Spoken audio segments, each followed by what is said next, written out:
Hello, my friends. I'm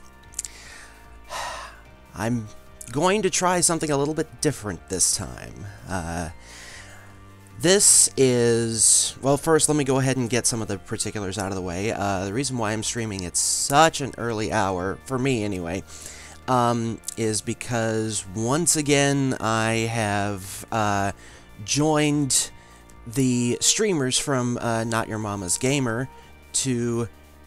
for their Gaming for Good initiative. And this time, we are streaming to support Direct Relief and Help Puerto Rico. To tell you a little bit about that, Direct Relief is a non-profit, non-partisan organization with a mission to improve the health and lives of people affected by poverty or emergency situations. If you're catching me on Twitch, I've got links down below, as well as some URLs if you want to learn more about Direct Relief. You can go to www.directrelief.org. If you want to know more about Not Your Mama's Gamer, I also have a link for them as well, that they're at nymgamer.com. There's also a link down to, if you wish to donate for today. And so I'll be on for a couple of hours. And let's get started. Now, Hustle Cat, I've had this one recommended to me. I've never really played a dating sim before, so, but I know there's a lot of reading, so I'm going to be doing some reading. I mean, all I know is it's a cat cafe. I'm gonna love it. Okay, so I tend to usually keep some of the defaults here. Let's see what I've got for a photo.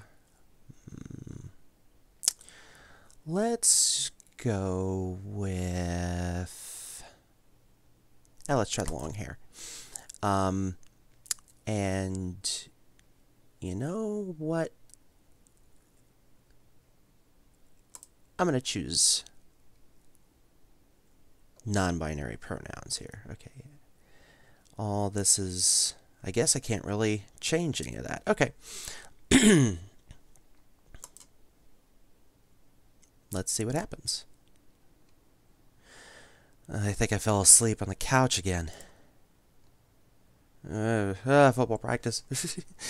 Little lasers of sunlight are zapping right onto my face from the middle of the curtains. I think they've been specifically aimed to burn out my eyes. This is so true. What is it, like noon? I'm so glad it's not noon right now.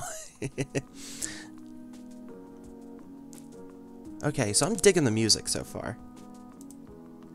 Not my fault.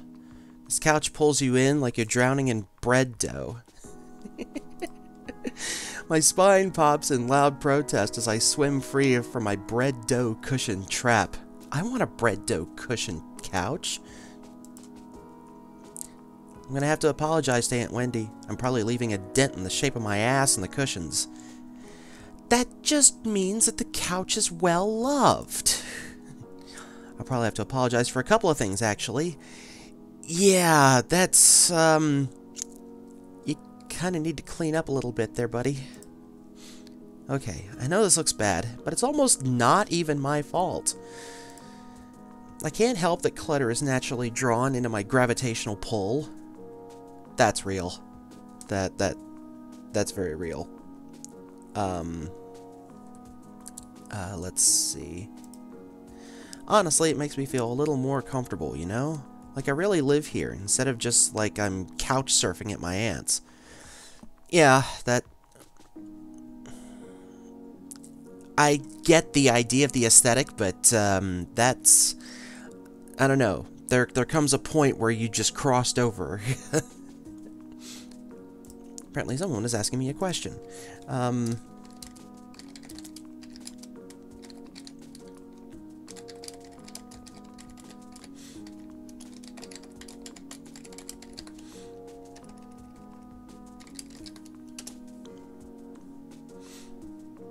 Alright, let's see. Or like I'm living in a furniture catalog. IKEA, IKEA. No, it's too early for me to be singing. Not that I'm ungrateful. Aunt Wendy is awesome to let me use her apartment while she's away. Yeah, I wonder how she'd feel if she came back now. She helped talk Mom and Dad into letting me come all the way out to the city, too. She's pretty cool. I hear rustling behind me like fingernails on cardboard. Ow! That, oof. At least it wasn't like, particle board. That would have been even worse. Makes me pause for a second, but I jump up as I realize what it is. Hey, Mochi, knock it off! Mochi, the living trash bag disguised as a cat, stares up indignantly from inside the pizza box. He's trying to scrape some dried up cheese off the bottom again. So I can already think of two cats that would be like that. There's like I have one of my cats, Kaylee, would probably do that. She eats just about anything. And then there's our friend's cat. His name is Pierre, and he's a fat dumb baby. His little mushed up face is probably trying to stare me down, but it's kind of hard to tell when he's looking with those crossed eyes. Mochi. I clap my hands a few times to break the stalemate. He jumps at the sound, then waddles back to the bedroom in defeat. Aww. I guess since I'm up too, I might as well get to whatever I'm gonna do today. I shuffle to the curtains and throw them open. Okay, that's probably about as bad of a decision as not getting coffee. My laptop is still sitting open on the coffee table. Oh yeah, job searching, I guess. Yeah, oh,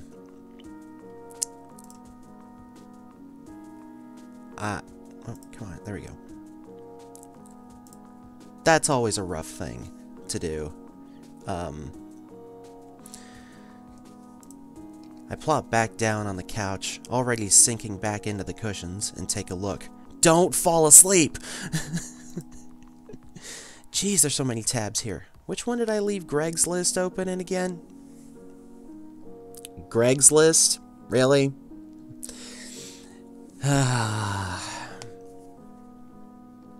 At least, I mean, they've done a really good job at getting the aesthetic of, okay, you see the controller sitting on the floor next to I'm guessing that's a game disc or a DVD with not being in the case, leaving a bunch of tabs open. They really did their homework on this one. Not that one. This one? Or this one?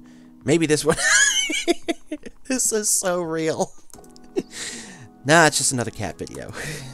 Was up all night watching Jelly Donut, the cat who balances donuts on her head. I have no idea how you get a cat to do something like that. Guess that's why Mochi and I aren't internet famous. I find the tab and start scrolling through listings again. It's not like anything new has gone up since yesterday, I bet.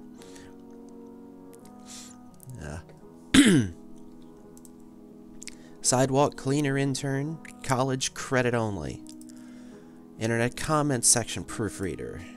Fundraiser street team intern unpaid. Oh boy. Yeah, it's been like this all month. Oh, hi friend!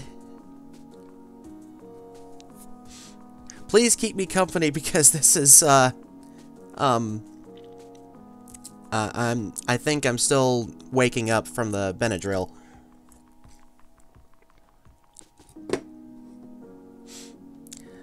Can you really blame me for giving up and watching cat videos? No, I can't blame you at all for that. I mean, granted, everything in moderation, but yeah, sometimes you just need some cat videos. I know this kind of thing is supposed to take time, but try telling that to Mom, Dad, or my savings. Any of those could send me back home at any time.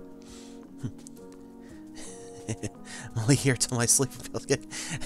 So, in other words, well, if you want help sleeping, I know you've got some medication for that, Fox. I think this soundtrack would be wonderful. I mean, just this one track itself is... I probably should have made some coffee before, before I started.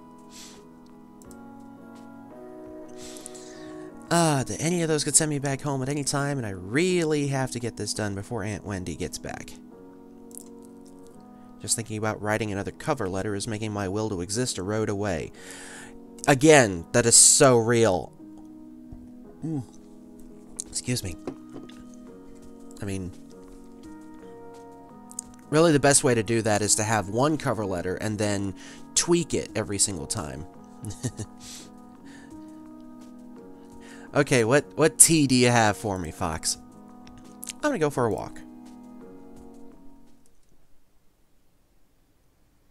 The music stopped. Okay. Usually something bad's gonna happen, I don't know.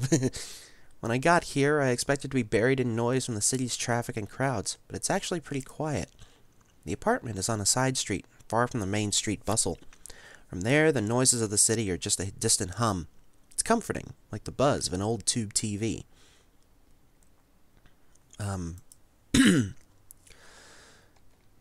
Caffeinated coffee without the jitters. Okay. Fox, can you bring some of that to our D&D game today? Hi, Owl. Heck.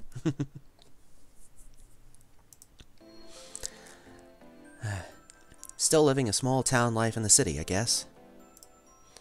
Whatever. I get plenty of adventure in this neighborhood. I can just sit out in any direction and find something new, even if I've been down that way before. Oh, I'm sorry to see you've got the plague, Owl. Yeah, I mean, thank you all so much for dropping in, but if sleep takes you, please do so. Owl, she does that. I mean, that's the thing with stage managers. Their hours are from when the coffee starts brewing until the final notes have been sent to everyone in the cast or crew or whatever. So thank you for stopping by. Al is our DM, so if anyone needs sleep today, it's him, because he's the one running our game later on today.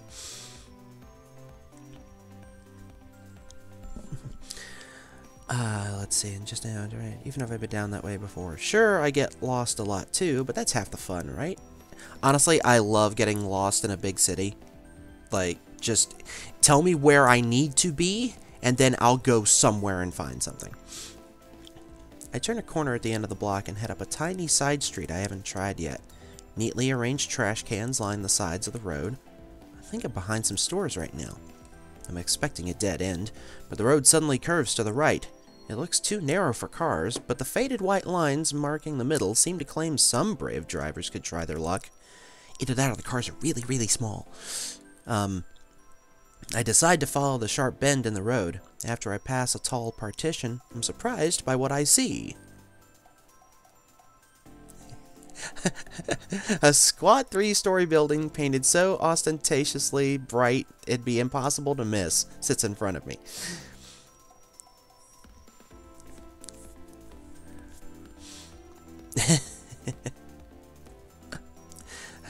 I'm sorry, Al. We're in Elvenholm.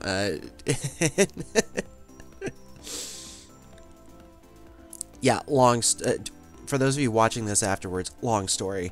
Very long story. A cat's paw? Is this a pet store or something? Maybe I can get a dumb toy for dumb Mochi. I'm sure Mochi is a precious baby, but I'm sure he's a precious dumb baby. As I walk closer to the front doors of the building, I don't see the aisles of pet food I expected from the broad store windows. Instead, it looks like there are couches and tables in neatly arranged rows. Oh, so this is one of those pretentious restaurants with a pithy nonsense name, huh? I can feel my interest deflate and sink into my stomach. Just as I'm about to turn and continue walking, I notice a sign in the window that declares, "Now hiring, inquire within." Plot twist. I'm hardly dressed for a job inquiry. I might as well give it a shot, right? I look to my right as I walk up to the door and see a little orange and white cat lying belly up, sunning itself against the window. Doesn't seem terribly sanitary to have a cat in a restaurant, but whatever, I like cats. Bells tinkle delicately as I tug on the handle. The heavy door creaks open. This is awesome. This place is so classy it feels fake. It looks like a game board exploded in here. But look at all the kitties. I want a kitty. Isn't that what the place was like in Wonderland? Like with the cards and stuff? Is a purple cat gonna start talking to me? Or singing and unraveling its stripes and disappearing, and all you see is that creepy smile. Though none of them are purple, boy are there a lot of cats. I think I can count at least 8 right off the bat. Okay, now I want to. Alright, so let's see. 1, 2, 3, 4, 5, 6, 7, 8. Yeah, there's 8. They're all over the place, romping around the floor, sleeping on some of the built-in structures and the walls. I barely had time to take it all in when I hear a voice call out to me. "Welcome! Please sit wherever you'd like."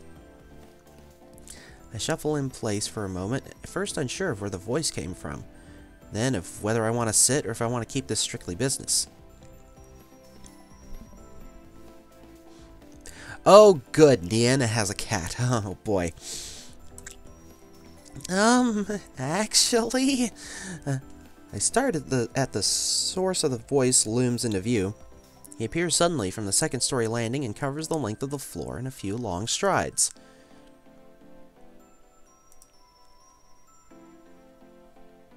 You have very prominent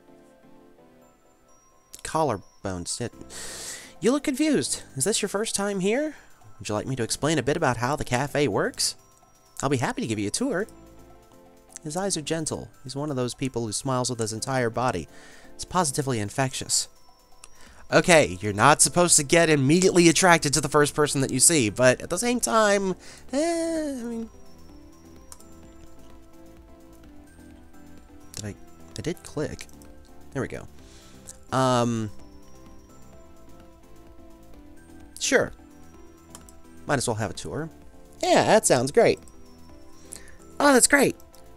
He bounds closer and towers over me in both stature and exuberance. Bounds? I'm wondering if... Is there some kind of secret? Are they actually cats? That's where my mind immediately goes. I was promised gay cat cafe dating sim. Yeah, well... I say that because there's really no way I'm going to be able to romance the one girl that I've seen in the previews. I don't know, it could be Kangaroo. It's a little strange that someone like this is working here, because he's more like a big sheepdog puppy than what I'd think of as a cat person. My name is Landry. Just interrupt if you have any questions. You got it, Landry. I'm Avery. Well, Avery, to start, all of our cats are rescued strays. The owner brings them in for care and socialization. They seem really happy. Having strangers around doesn't seem to bother them at all. No, oh, I don't want to go to a cat cafe. We do everything to make them comfortable. Aw, okay, sorry, you can't really see because my video is blocked a little bit, but there's another big kitty. It's flopped over. That's the one that's been sunning. Oh, I clicked the wrong thing. How can I click the wrong thing? Well, there we go. Many of them are up for adoption. We have a good match rate for our fosters. Over there is a wall of the photos of some of our cats that have found happy homes. Aw.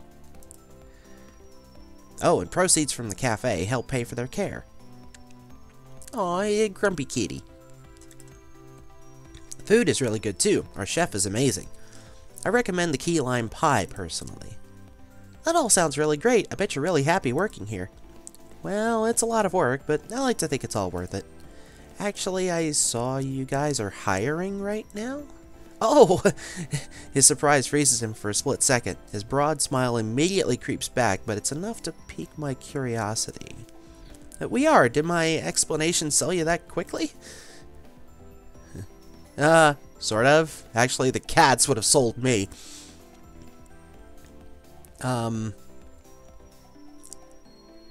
we all ready to... Okay. I don't know. Let me think.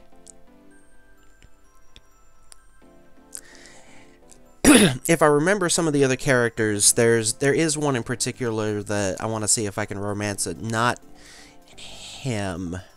Let me go with cats. I'm really good with cats. I've got a lot of practice with them since my cat's such a handful. I bet I could do a good job helping out. Well, that's a good start at least. There's more to this job than just playing with the cats, though. Ah, darn. Of course, I just mean liking cats is definitely going to help, right? It's definitely a job requirement. Okay, I'll get the owner and you can talk to him about it. Why don't you have a seat while I go see if he's available? Landry leads me to a seat on the plush couch that spans the length of the wall. I oblige, careful not to look too casual. I'm here on business, after all. Do you like coffee? Would you like some? That'd be great. Thank you. Yes, coffee. Coffee. Please send coffee. Light and extra sweet, please. Yeah, Fox, especially playing certain BioWare games, flirt with everyone usually seems to go over pretty well. If nothing else, you can always finish you can unlock their loyalty mission. He disappears through an open archway around the corner. A Siamese cat timidly peers at him as he goes, then at me with a wide-eyed, worried look. There's nothing wrong with the kitty. Aw, the poor kitty.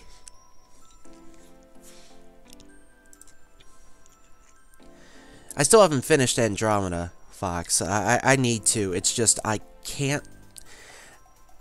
I don't have the impetus. We got past a certain point, and now I'm just... excuse me. I'm walking around and waiting for an audience, and... I don't know, like, I never actually thought I would be bored. Give it an awkward smile and nod before I realize I'm treating a cat like a stranger in an elevator. Landry reappears a moment later, carefully balancing a black and white saucer, which in turn balances a stout white ceramic mug. A tiny creamer almost disappears in his large hands. He gingerly places them in front of me, careful not to spill anything from either. I put a little bit of milk and sugar in there for you, but I brought some more if you don't like it. Oh no, it looks perfect, thank you. I'm glad to hear it. I think we drink our coffee the same way then, because I made it the way I like it. You have excellent taste. Oh my god, this is adorable. I take a careful sip of the coffee as I watch Landry take his long strides into the back of the cafe. You're staring at his ass. That's exactly what you're doing there. He really covers a lot of ground. He's not even moving that quickly. Could use a little more milk, though. I guess I'm not good at being an adult yet. I don't like that it still tastes like coffee. Hey, there is nothing wrong with wanting your coffee taste like something other than coffee. I mean, there are certain, there are certain people who want coffee-flavored coffee, and there are certain people who want anything-flavored coffee. I tend to be more on the latter.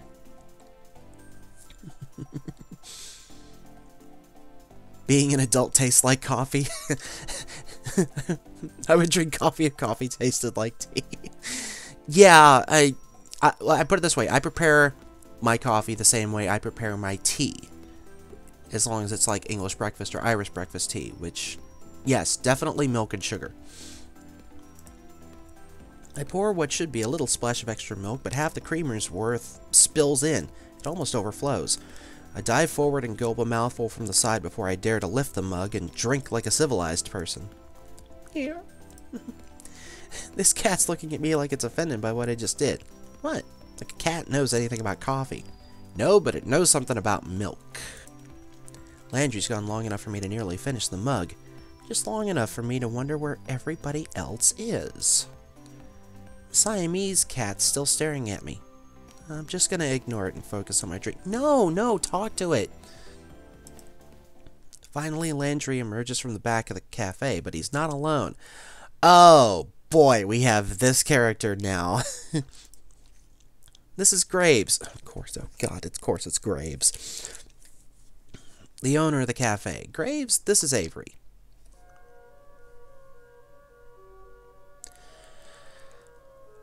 Really? Even the music? Really? He looks like he should own a bookstore that insists it sells tomes, not books. Yeah, he's definitely got a Halloween aesthetic there. Though, I do kind of like the bolted shoulder... That's a kind of shoulder pad that doesn't look that bad, actually. It's the ones that look like Saiyan armor that it's the 80s called. Maybe he's about to try and sell you a crystal that balances your chakras. Or maybe this is what the owners of cat cafes look like? I've never seen... Ah! And you've noticed that. His eyes, they're two different colors. What is what is that called? Heterochromia or something like that? I'd have to look it up. I can't focus on both of them at the same time. It's uncommon for humans to have this. It's not like it's kind of rare, but at the same time, this is something you would also expect from a cat. So I think now this is starting to reinforce my theory that these people are also cats. The only hetero thing you'll see is the stream. Not for long.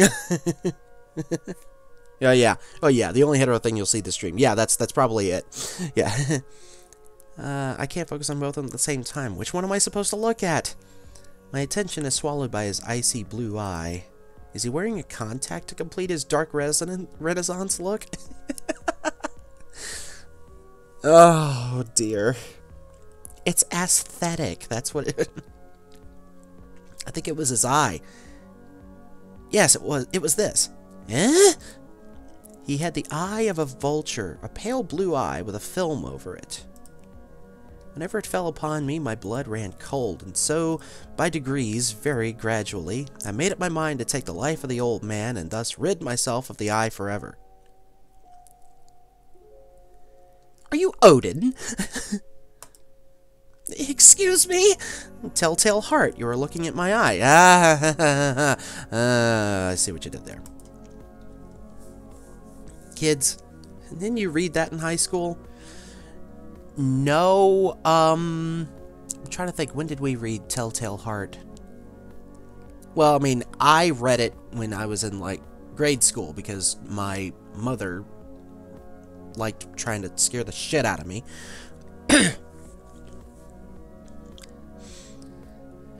Did I miss murder? Well, yeah, but... Ah, I was close. Iridis heterochromia. It's more common in cats than humans. Okay. He's got this look like he knows he just told a great joke, but there's no punchline anywhere I can see. What a weirdo. I'm not sure I want to work for a guy like this. Then again, he hired someone as nice as Landry, so he's got at least some good taste hidden in there. Would I need to know that to get a job here? I just gave away the answer, so I'll let that one slide. Follow me. We'll talk on the second floor. Before he finishes the sentence, he's already 3 steps up the stairs to the balcony. Okay, I really love all of this huge scratching post in places. if I had a big house like that, I would totally want to put these on the walls. Because kitties. I shake my head a little and follow him. After all, I really need a job. Oh, this is nice. We make our way up to the second floor balcony, which, except for us, is only occupied by those amazing looking cakes in the display case. Now I'm hungry. I wonder if I can get a slice on my way out. Graves leans down over the balcony of the cafe and raises his voice to the people below. Or to the cats, I guess, since cats are the only thing I can see from here. Hey, so you get us some coffee? Is that the chef? I haven't seen anybody here besides him and Landry. Oh, I already had a cup. Is that gonna stop you from another? You can't have enough coffee, especially when Hayes is the one making it. So true. It's sort of like there's a bit that Lewis Black was talking about when he went to Ireland, and over there in Ireland, when you say, "I'm gonna have another drink," people will turn to you and say, "Why wouldn't you?" It's the same thing with coffee. I think I'm gonna have another cup of coffee. Why wouldn't you? I don't think I've met Hayes. You may have. You might not know yet. Is Hayes gonna turn into a... Is like, there gonna be a cat that turns it... Oh, that would be awesome. Graves folds himself into the slender chair at a corner table. He pushes the opposite chair away with his foot, nudging it just enough to turn it towards me. Come on, sit down. Let's talk. Okay, I know it's a bit cliche, but the bits on his hand, I very secretly love those things. Not so secretly, I guess. You don't have to be so stiff. Interviews are boring. Make it interesting for both of us. No pressure, huh? Graves sits with this sort of grim pomp, like he's sitting in a skull throne and a raven's gonna land on his shoulder at any time. Raven? Different colored eyes? Are you trying to channel a goth version of Odin here, really? Maybe it's more like he's about to roll a die with a lot of sides. Yes! D&D games at a cat cafe.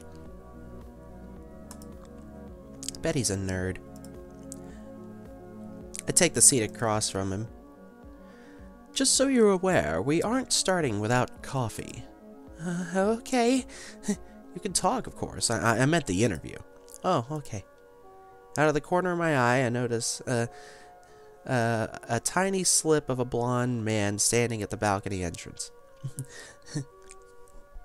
Now, let's be fair. I would... Yes, I have a slider of when it comes to sexuality. I think I would date Goth Odin. I mean, I'd rather Goth Loki, but alright. That's fair. I would at least like to have a drink with Goth Odin. I'll tell you that. Aha! I jump a little. When did he get here? I didn't hear anybody come up the stairs at all. I think this was the one, like, it's either the cook or there's a writer that comes in later, so I gotta decide which one to start romancing here. Is this guy a ghost? Graves looks like the type to hire ghosts. He looks terrified by my shout. I think I scared him more than he scared me. Gingerly, he sets 2 mugs in front of Graves. Thank you, Hayes, but you should give Avery the other mug. He sounds like he's reminding a child to say thank you. Of course. Hayes glances up at me. Our eyes meet for a millisecond before he suddenly finds something very important to focus on downstairs.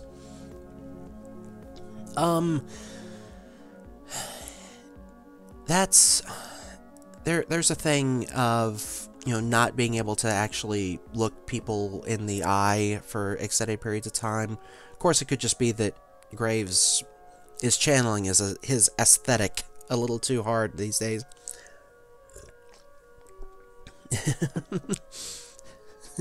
Plot twist, the cats are ghosts. The cats are ghosts, and we can see them all. He pushes the cup towards me without looking back up. Thank you. Graves' ring clacks against the porcelain of the cup as he takes a drink. Perfect as always. I don't know what I did without your coffee. It's nothing special, really. He talks like it's the first time he's spoken today. Quiet and a little hoarse. Speaking of which, sorry, I'm still getting over allergies, so it's kind of hard for me to talk. So I'm drinking so much water. Okay. Thanks for stopping by, Al. Go get more sleeps. Hopefully you'll feel better by the time we have the game today.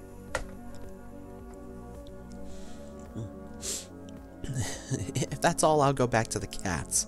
That's fine. Hayes slips back down the stairs just as quietly as he arrived. That kid would make a great ninja. Or a cat! I look down at the coffee and see a sleepy cat face staring up at me from the foam. That's adorable.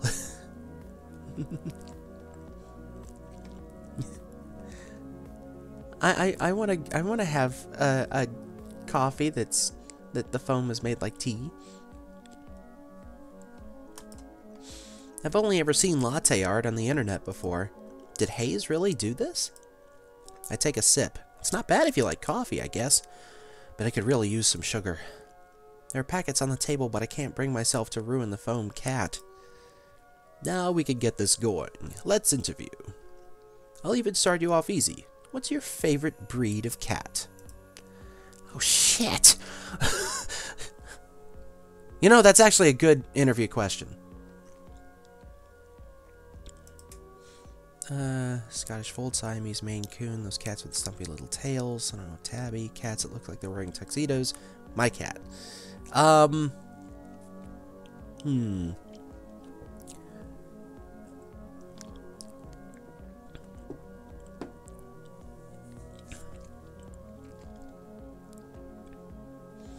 gonna go with Maine Coon. Do you know any other languages? How about ciphers?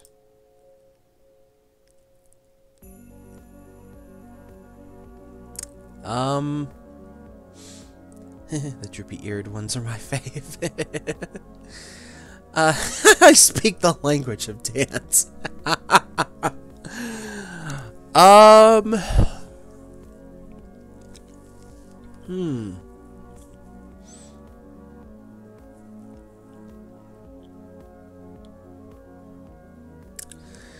It's been... Yes, this is the strangest interview ever. Yes, yeah.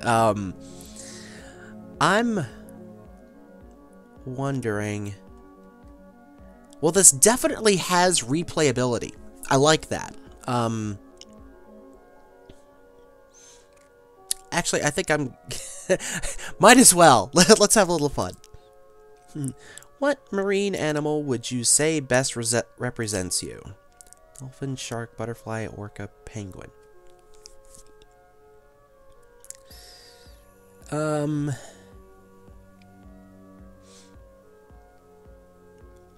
Penguin.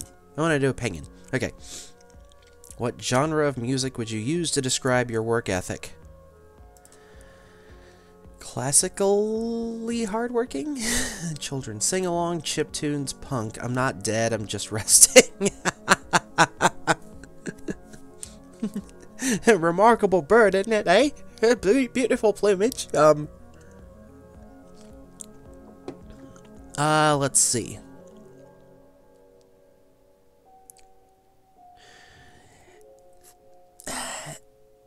This will, for me, that will put me to sleep if I'm, especially at my job or I'm just sitting, you know? The sing-along would probably make me, you know, get me a little agitated. And let's go with chiptunes. On a scale of from 1 to 10, rate me as an interviewer.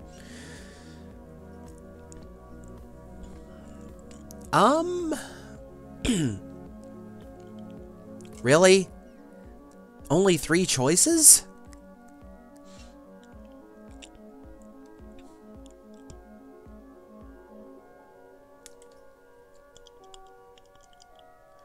I mean, I would have figured there could be at least a little, like a little drop down or something, but oh.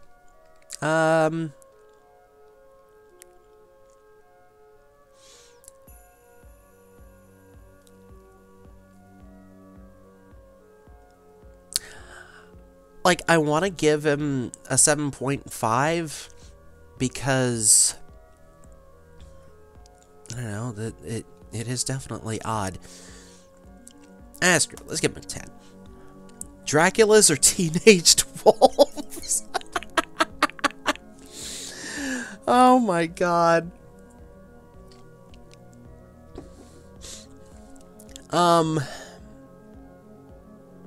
Let's go with them. Just kidding with that last one. Interesting. He looks down at his coffee cup and tilts it idly towards him. Looks like he's enraptured with the foam as it drips from the side of the cup. A drop of coffee spills onto the saucer. I suppose you'll do then. Does that mean I got the job? You're quite astute. That doesn't really answer my question. You can start tomorrow. Thank you! Don't run off yet. Wait. What was the close that Greg's List tab? Nice. Okay. So I should explain that, like, I'm looking this way because of my camera. But the way I have to have everything set up with this particular game is I have a second monitor that's over here. And that has the entire game, whereas since I'm using OBS, what version? 20. I have that window over here, and so while my cursor, while my mouse is on this monitor, I'm looking at this monitor, so I can actually see what you're seeing. Excuse me. Don't run off yet. I have paperwork for you. Oh yeah, of course. Graves pushes away from the table, coffee cup in hand. He nabs my saucer, even though I'm not quite finished, and slinks down the stairs. He returns as if he never left, trading the empty coffee cups for a small stack of papers and a pen. He places them in front of me. So, what'll my job be? We'll see. Did he hire me with no position in mind? Is this how this guy usually works? I feel like I'm in a daze. Too much information and too much coffee. There is no such thing as too much coffee. Well, coffee. Espresso, on the other hand. There is a story that we like to tell whenever we went to Italy for a choir tour, and they had self-serve espresso machines, but we didn't know it was espresso. My wife had 6 cups of espresso. This was the first time she had espresso. About 3 or 4 hours later, she was sweating coffee. Not gonna do that again, are ya?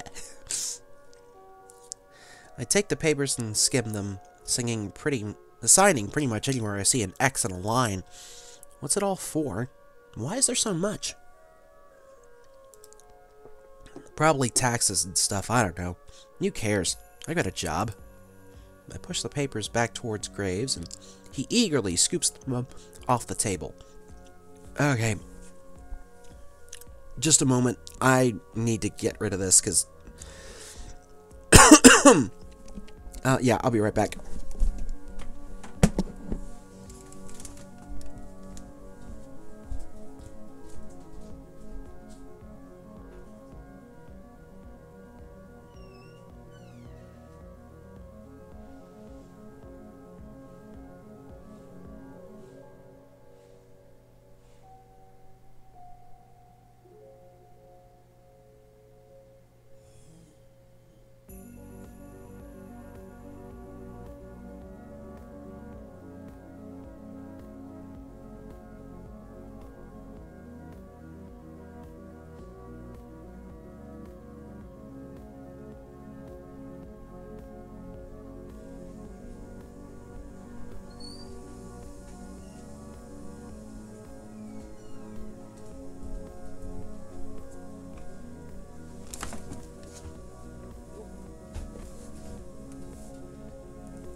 Okay, sorry about that.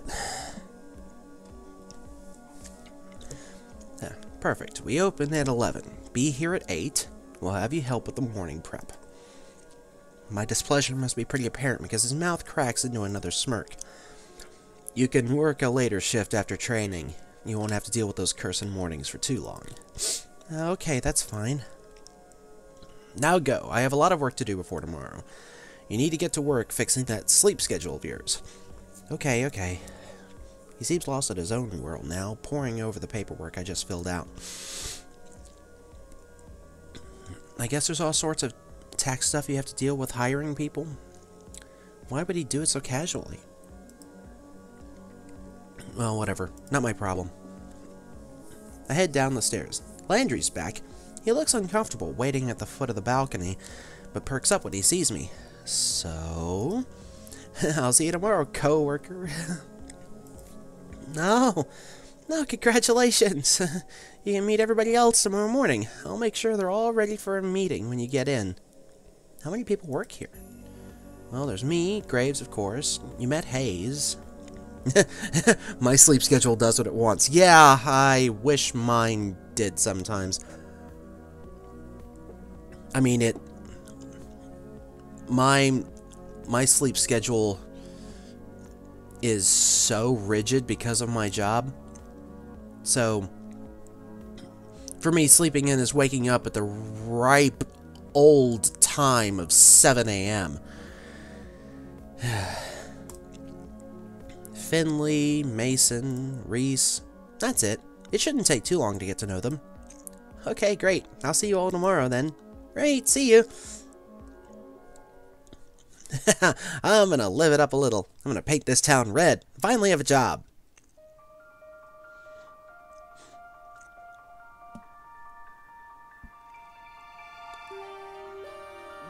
And now we've gotten to the titles.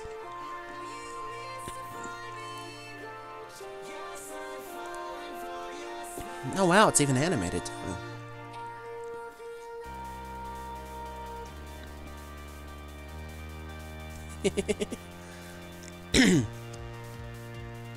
Aw, kitties.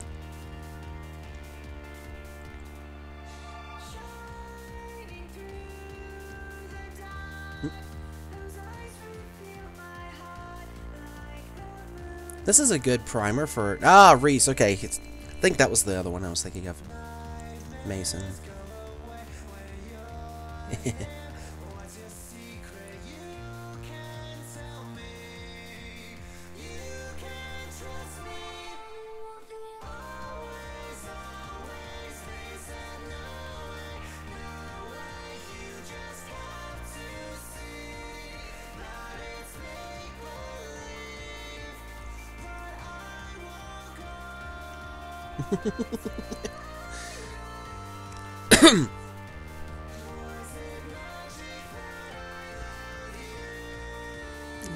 Kitties. Yeah, see, mine is the exact opposite of what you have, Fox. Like, you can almost set a... Like, you could look at your watch and wait, is it between 10 and 10:30? Okay, and I'm going to start sleeping now. And then I wake up at like 5:30.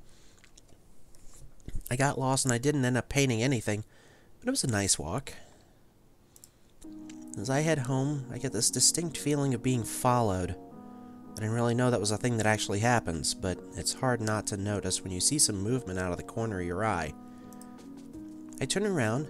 A sleek black cat stands in the middle of the road. It sits down when we make eye contact and thumps its tail testily against the pavement. Look at the eyes! Oh my god, I can't believe this! It's got different colored eyes. I guess heterochromia really is pretty common in cats, huh? It's a black cat with the same colors as Graves. I'm telling you, this...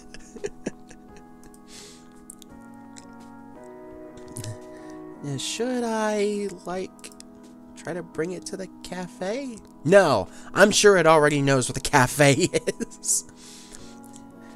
I know she glaze over around 10, which is fair. Yeah, yeah, 10 o'clock is usually when I stop being 100% coherent. If I'm up past 11 and I'm not tired, there's a problem. So I tend to, like, this past week I've been having to take Benadryl at night just because of allergies. I also learned this week, don't take Benadryl at night and then Zyrtec in the morning, because apparently Zyrtec makes me sleepy too. That was a very long work day. They take care of strays there, after all. I should try. I crouch down as slowly as I can and reach my hand toward the cat, beckoning to it. It doesn't move. I make those little smoochy noises that seem to work on some cats. This one doesn't seem terribly impressed. It pins its ears back and it looks away, still for a moment before standing up and slinking into an alley. I guess I should just leave this to the professionals.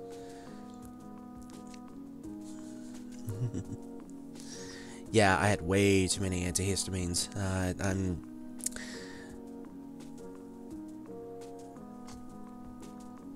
It's time to celebrate. I'm gonna wreck this pizza I grabbed from Pizza Lloyd's on the way home. You ever had that, or you're just like, man, I'm feeling great. I'm gonna get this, and I'm gonna get this particular food that's bad for me but tastes so good, and I'm just gonna tear it up. I shouldn't do that anymore. One doesn't knock me out anymore is Allegra. I have not tried that one before. I probably should try some melatonin again, but at the same time, I haven't really had a problem sleeping, really. I picked up a can of wet cat food from Mochi for the corner store, too. I figure we both deserve a celebration. Mochi, get your fat lump out here.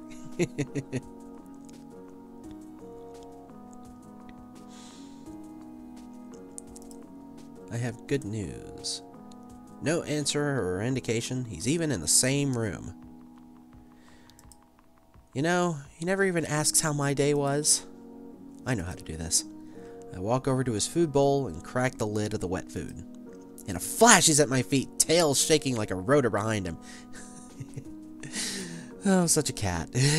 Come here, you big moron. I give him a little scratch behind the ears before I dump half of the can into his bowl, and the feeding frenzy begins. He acts like I never feed him.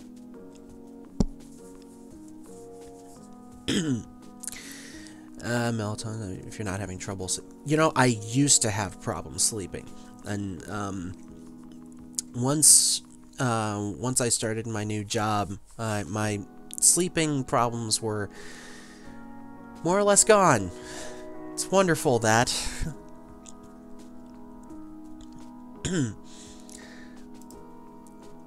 Whatever. I'm about to go do the same to this pizza. After a quick jaunt to free myself from the shackles of non-pajama clothing, I flop back down on the couch, dinner in hand, laptop in my face. That's... What is it? I think it was, oh, geez. I forget the show. I think it was, like, Boy Meets World or something like that. Like, one of the characters comes in, or it might have been, like, a show on Disney or Nickelodeon or something. Person comes in, comes home, like, hello?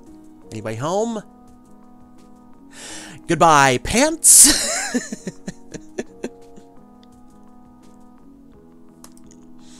Oh, looks like there's a new Jelly Donut video. It's a video of her sleeping in a donut box.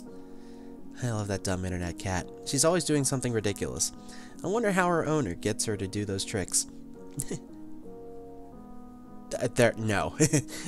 All you do is set up a camera and let the cat do his thing. That flooring seems familiar. Where are these filmed? Tell me it's filmed at the cafe. I spend the rest of the evening picking through the video archives. I can feel myself sinking into the bread dough couch cushions. And nap time. It's so early. What's his problem? I bet he just wants the other half of that wet food. This is why I don't get it for him that often. I excavate myself from the couch and do what I can to mitigate the bedhead situation I have going on. What time is it anyway? Uh-oh. How much you want to bet he's overslept? 7:40? Oh, hell. I'm going to be late for my first day of work. I take the world's fastest shower, but there's no time to dry my hair. I'll have to hope I run fast enough that the wind resistance will do the job for me.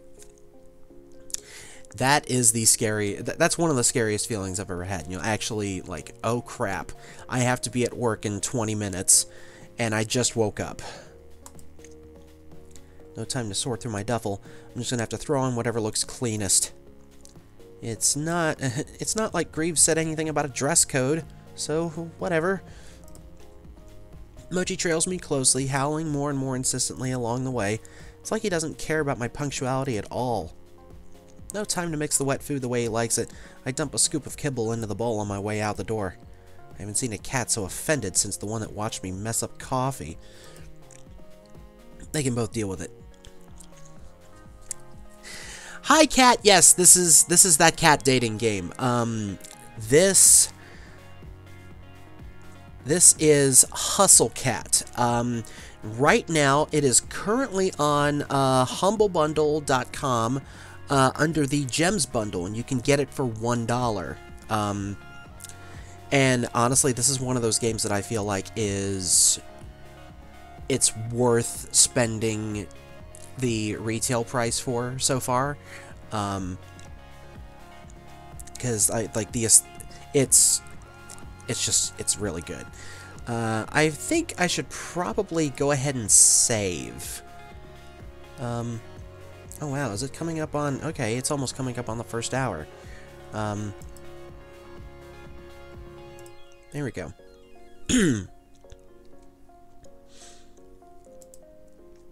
I can't believe I'm almost late to my first day of work. At my first job, even. What a great first impression to leave. Thanks for hiring me, Avery the Flake. I start out in a full sprint to the cafe, but it's only about a 10-minute walk, so it looks like it might not be as bad as I thought. If I run, I can make it in less time.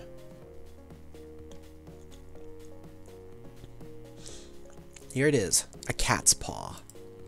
I got a good look at it when I was here yesterday, but it feels totally different when it's your workplace, you know? It's kind of nice to think about. Hey, Avery! Landry peeks his head out from the door frame and waves me in. I'm surprised by how many people are standing around. Graves, Landry, and Hayes are there, but so are a few others I've never seen. I only see a few cats right now, but they seem utterly disinterested in everything we're doing. Well, of course, because it doesn't involve food. They're all piled in a sleep cluster by the window. Speaking of kitties... Hi, Kaylee.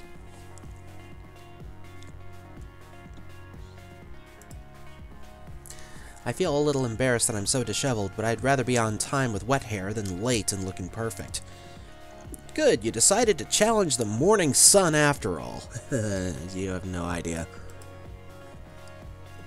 Now that the star is here, we can start this show. Still as weird as yesterday, I see. Caught another sucker, boss? That's esteemed co-worker to you, Reese. You just keep collecting these strays. Before we get too far, everyone should introduce themselves to Avery. Avery, we've already met, and you already know Graves. Did you meet Hayes yesterday? Briefly, hello, Hayes. No, Kat, I'm not going to have another slot later. I wanted to, but, we have our D&D game today, starting at... We usually start at, like, anywhere between 1 and 3, and we're probably going to go for a good while, so, and I'm streaming until 11 o'clock today, so... It was... And, you know, honestly... We're coming up on the 1 hour mark, so I might as well go ahead and take this opportunity to talk, go through my little spiel about it. So the reason why I'm streaming so early in the morning is I'm one of the streamers that I guess I can actually say this. I'm one of the streamers that's part of Not Your Mama's Gamers Gaming for Good initiative. You can find out more information about Not Your Mama's Gamer at nymgamer.com.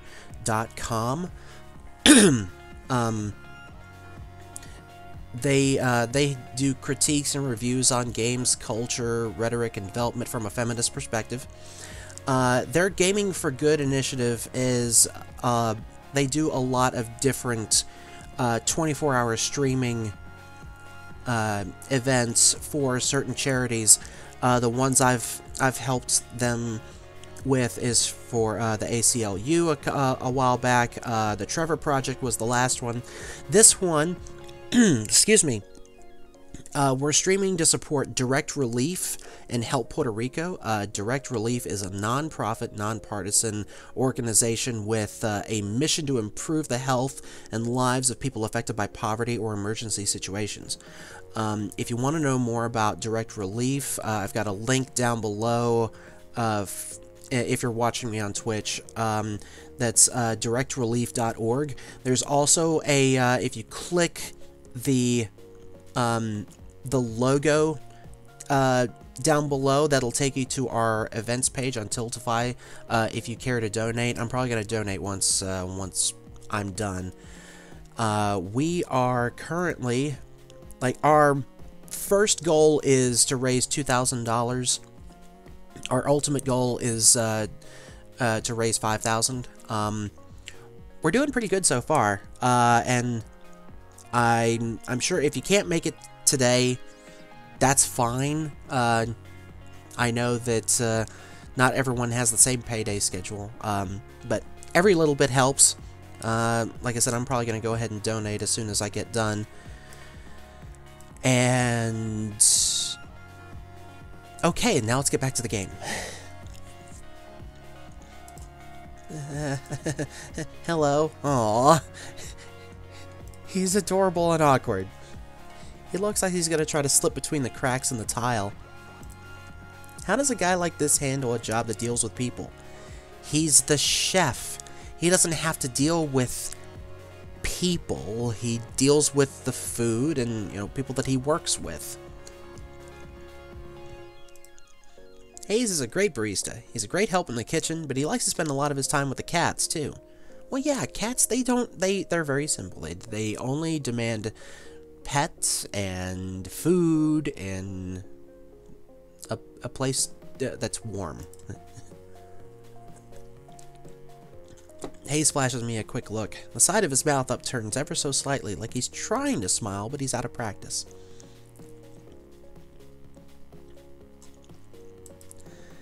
I reach out to shake his hand. He's practically bracing for impact. Before I reach him, a bright light flashes at the corner of my vision. Is that a camera? No, it's a smartphone. Oh, sorry, sweetie. Yes, Fox, you're absolutely right. Dealing with cats is definitely better than dealing with people. As, you know, from one customer service person to another, a person is fine. People, not so much. Oh, I thought I turned the flash off. I whip my head to the other side of the lineup. The girl on the end is aiming her phone directly at me. Sorry, don't mind me. I just want to commemorate our new employee. I'm Finley, and I take care of social media. I like candids, so I'll try again later when you've forgotten about it. Finley is also... Graves? I know what you're going to say. Don't ruin the surprise. Graves lets out a soft bark of a laugh. Alright, alright. Okay, so, spoiler alert. I've said this before, but, Kat, you weren't here for this one. There is no way I'm going to be able to romance Finley. I just can't. It's because... yeah, photo sniping is... That's a bit of a problem, but really the main issue is we have two cousins that are named Finley, and they're both under the age of 10.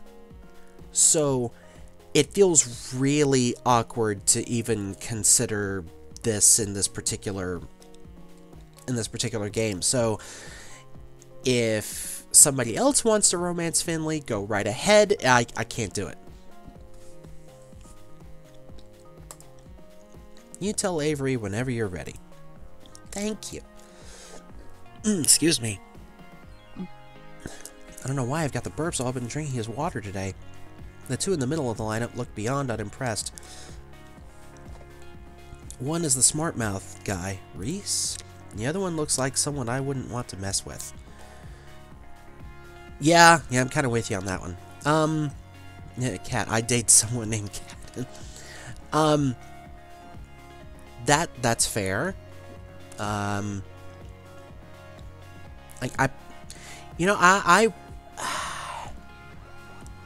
never come across another person with my name that was ever dateable, so I don't really know how I'd feel about that, other than it'd get a little confusing.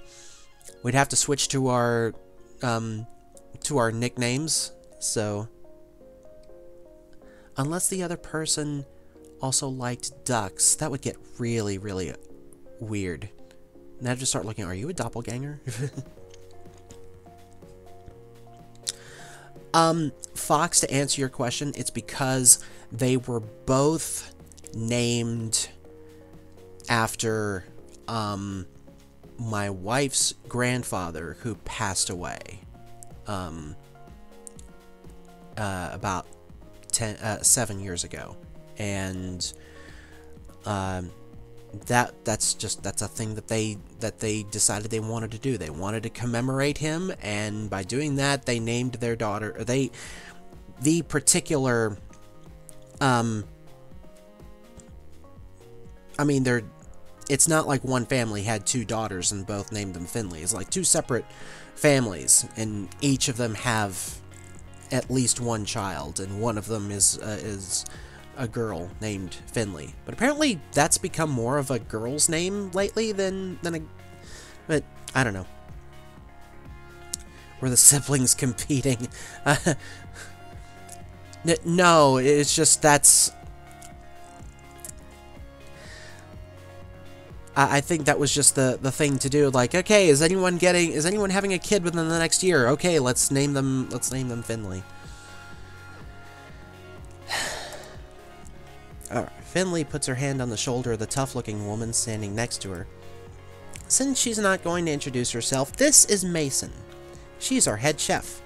Or our only chef, I guess. Okay, so Hayes is the barista, and like a sous chef or a short order cook, while Mason is the actual chef. Okay. Oh, it's nice to meet you both. Yeah. Finley reaches up and places her hand against the back of Mason's head. She pushes her hand forward, forcing Mason to nod. I'm amazed Mason is putting up with this.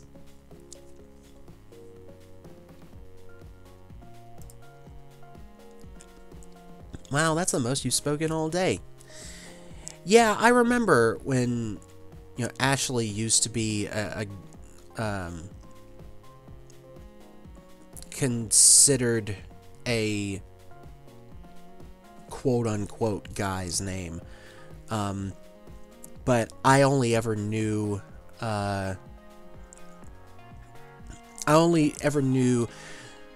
girls that had that name growing up. Also, Carmen is a good one that is not gender specific. She likes you already, Avery. Really? How can you tell? Mason makes a quick little noise that could either be a laugh or a grunt. Maybe it was both? How kind of you all to save the best for last.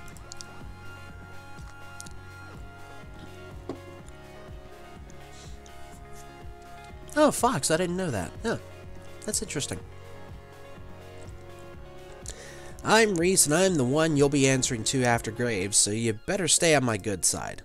I would have sworn Landry was second in command here, so I don't know what this kid's talking about. I didn't even see him at all during the interview yesterday. I'm on cat detail today, but don't think that means I won't be keeping an eye on you. Cat detail must mean taking care of the cats, obviously. I'm learning quickly. I don't know why the second in command would be so eager about telling me he's going to clean litter boxes today. Maybe it's a weird status thing here. Ugh. I'll be on my best behavior then, I guess. Good. Okay, that should be everybody then. Avery, you'll be training with me today. I hope that's okay. That's fine with me. Looks like I'm no longer needed. I have other work to do. You know where to find me. Poof! Graves slinks to the back of the cafe. I think I can hear footsteps on creaky stairs. Mason and Hayes disappear after him. Avery, did you have breakfast?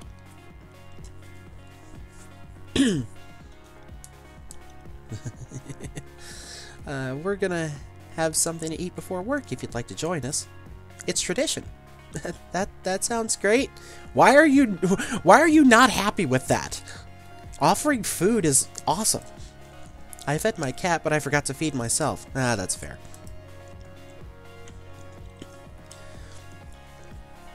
Well, Fox, you should probably go and have a nap, and then fire some missiles.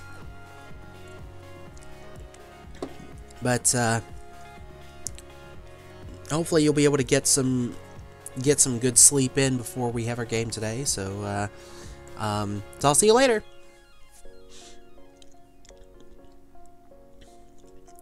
Reese has already seated himself at the long booth seating along the wall. He scoots two of the tables together, and Landry pulls over another chair. Great, just sit and relax. Mason's just finishing up breakfast. I move to take a seat, but Finley blocks my path. Avery, before you sit down, I have a question for you. Sure, what's up? Okay, is that... Her voice drops almost conspiratorially. She leans in to whisper. That's an Akia's shirt, isn't it? He's my favorite too. Oh god. Oh, what? Akia? From Blast Zone? From what? Look, you don't have to play dumb. I get it. No, I really have no idea what that is. Is that like a show? Is this shirt from something? Oh, no. Never mind, don't worry about it. Oh, we'll find out about that at some point. Yeah. But now you've got my interest. What is Blast Zone? I don't know if it would be your type of game after all. Oh, it's a game. I like games. Try me. Well, it's a story about men's passions clashing in a life or death struggle.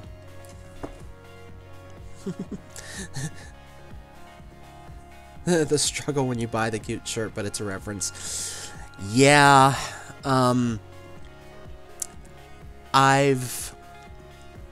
never had that happen to me before, but at the same time, I don't get much of a chance to find cute shirts. I mean, if you see the one that I've gotten right now, let me see, there's the camera. Okay, this, I think this was on, like, Shirt Woot, or yeah, I think it was Shirt Woot. I had to, because Rubber Duckies, and it's, you know, Uncle Scrooge and Huey, Dewey, and Louie there. I guess that would classify as a cute shirt. I like it. Sounds dangerous. Oh, it is. But it's also romantic. Romantic, like love blooming on the battlefield, that type of thing. Yeah, I think you do get it. Maybe I'll lend it to you sometime, if you prove yourself worthy.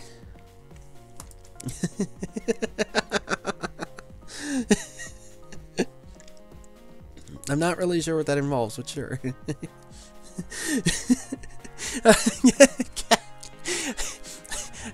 Cat, I'm laughing because it's like when you said that we get it, you like DuckTales. I heard that from DBZ Abridged when there's a character that shows up in an Australian accent, and like he just goes on and on with certain colloquialisms that only make sense if you're from Australia. And at one point, like, he gets finished, and then Curlin's like, "We get it, you're from space Australia."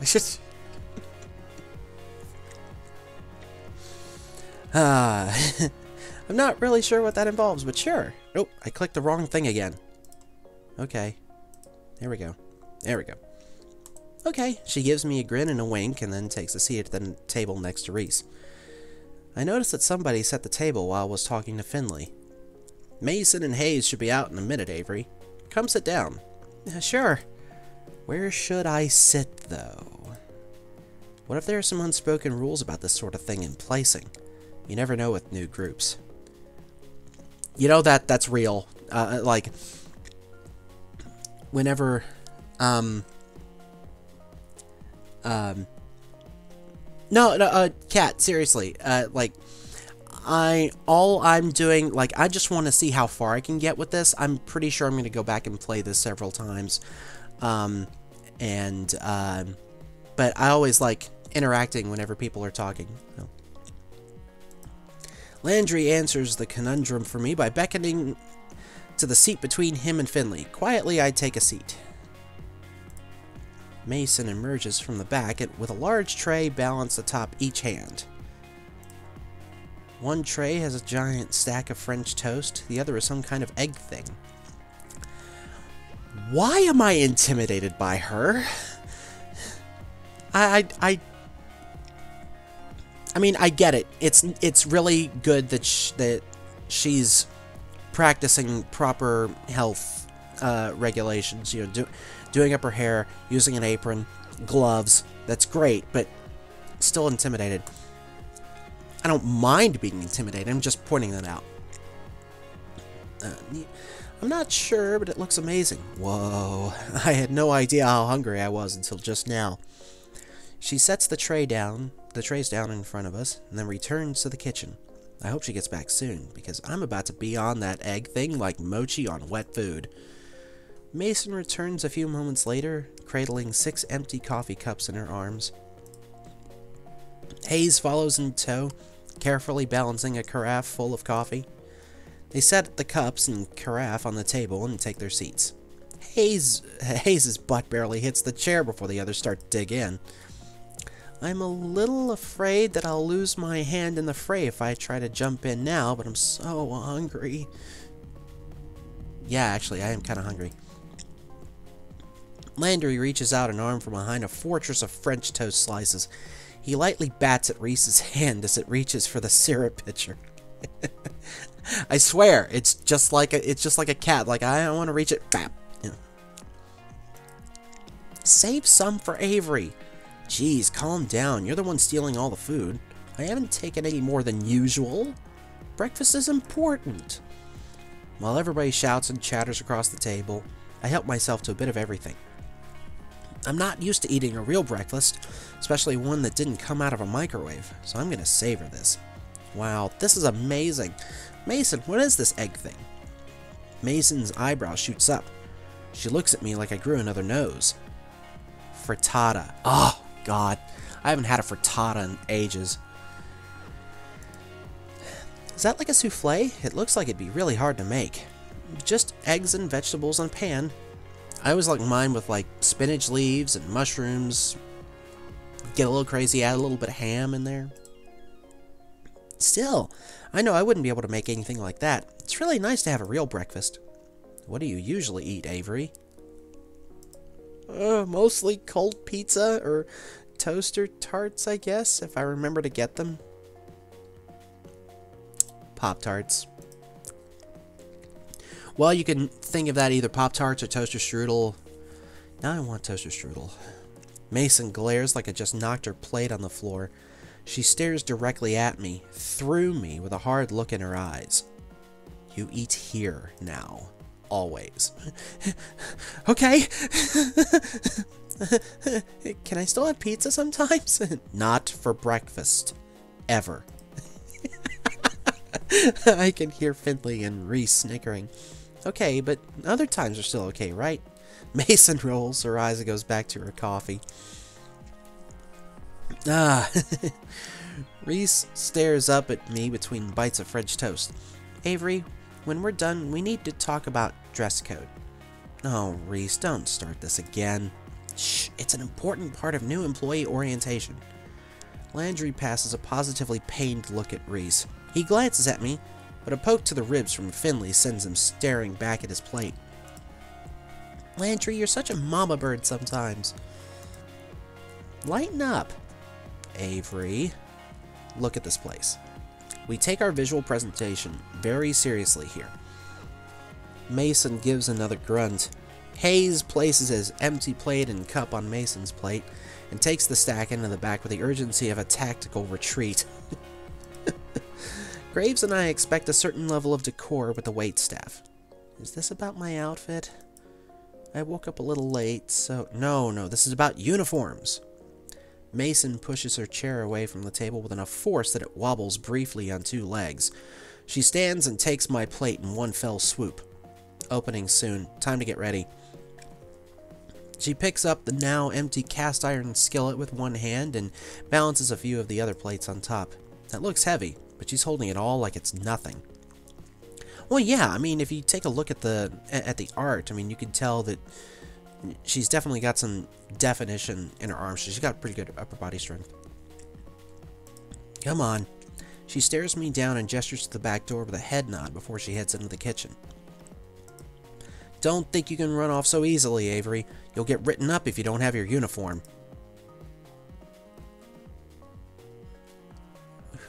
This guy is a bit of a dick.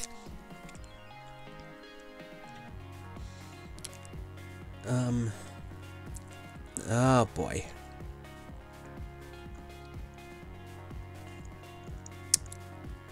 Okay.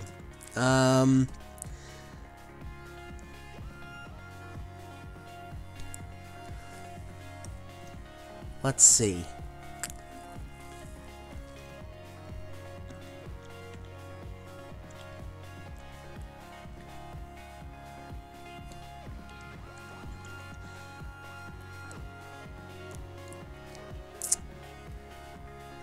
Let's help them in the kitchen. Mason really the only chef here? It must take a lot of work. Bet she could use some help. Mostly, I'm just grateful she gave me an out. Whatever Reese is planning doesn't sound like anyone but Finley cares for it. No, thank you. I think Mason and Hayes wanted my help, though.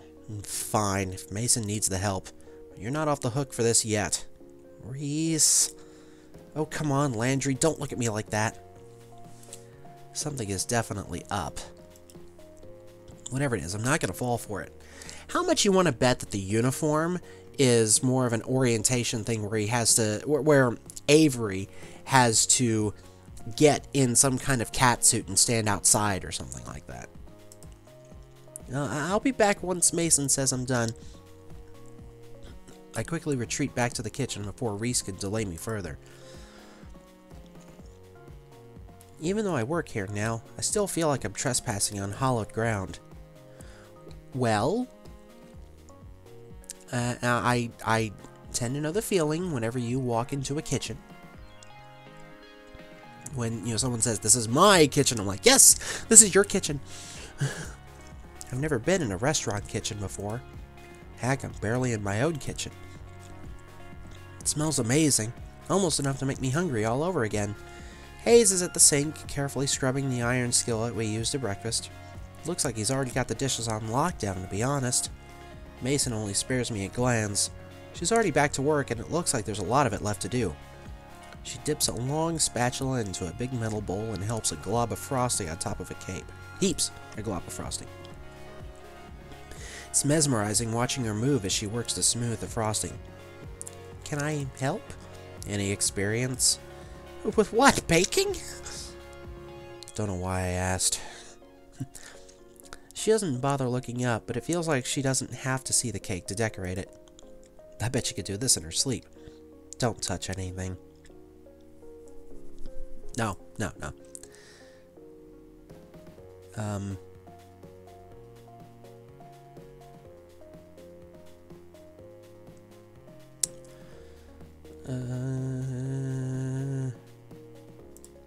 Go with that. Bet you're really busy, though. Are you sure? Babysitting takes longer than doing it myself. Come on, there's got to be something I can help with. You did ask me to come back here for a reason, right? To save you from Reese. If you insist, carry those boxes out. She gestures to a pile of collapsed cardboard boxes sitting by the kitchen floor. They're all much wider than my arms can go around and about half my height. What the heck were they shipping in there? Horses? Roger. Out where? Out back. Throw them wherever. You can count on me. No time for insignificant details like logistics or arm strength. I'm gonna do it. I tried to wrap my arms around the flattened boxes, but I was right. My fingertips barely touched either side. I can't just pick them up in my hands either. They're too thick to grab from the top. Maybe if I balance the boxes on my feet like so and brace it with my hands like this. There.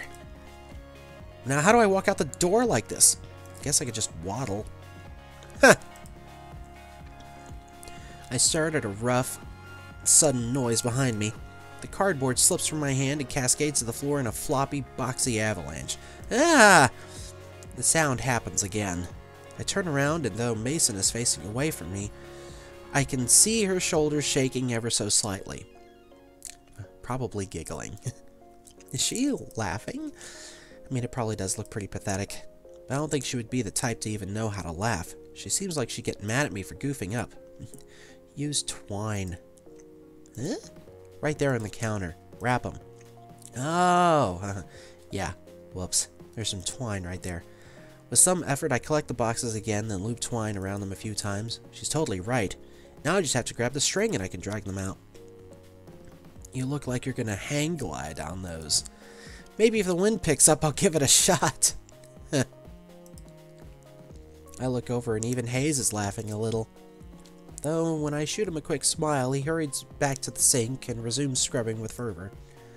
These two are tough customers, but I bet they're not so bad once you get to know them. And I'm gonna do just that. Hopefully. Anything else I can lend these muscles to today? I got plenty of muscle on my own. Oh, okay. Well, let me know if you need any help. Oh, great. And now we're probably going to get to talk about the uniform. I guess I should find where Landry ran off to. He's training me today, after all. I think he went upstairs. I head over to the foot of the staircase, but a cat has taken station right in my path. It's sleeping belly up, stretched out to nearly the whole width of the step. Buddy, that's really cute, but that's a dangerous place to sleep. It doesn't dignify me with a response. Instead, the fat orange cat shimmies in place to settle itself even more. Gently, I nudge it to see if I can get the cat to move. Someone's gonna trip on you if you don't move. It's not gonna be fun for either of you. It opens one eye into a thin slit, then makes a murmuring noise and flicks its tail. This little tiger isn't going anywhere, is it? Are all the cats here this spoiled? Guess I'll have to pick it up and move it myself. I lean over to scoop it up, but as I do, a tiny orange and white bobtailed cat whizzes past my feet. It stops on the step below the sleeping cat, then raises one paw and bats the other cat squarely on the forehead. The sleeping cat wakes up and hops to its feet. It looks angry. Am I gonna have to break up a cat fight? Hey, you two. The bobtail flattens its ears and stares intently at the orange cat. They both perk up when they hear a voice from above. Is Hash Brown sleeping on the stairs again?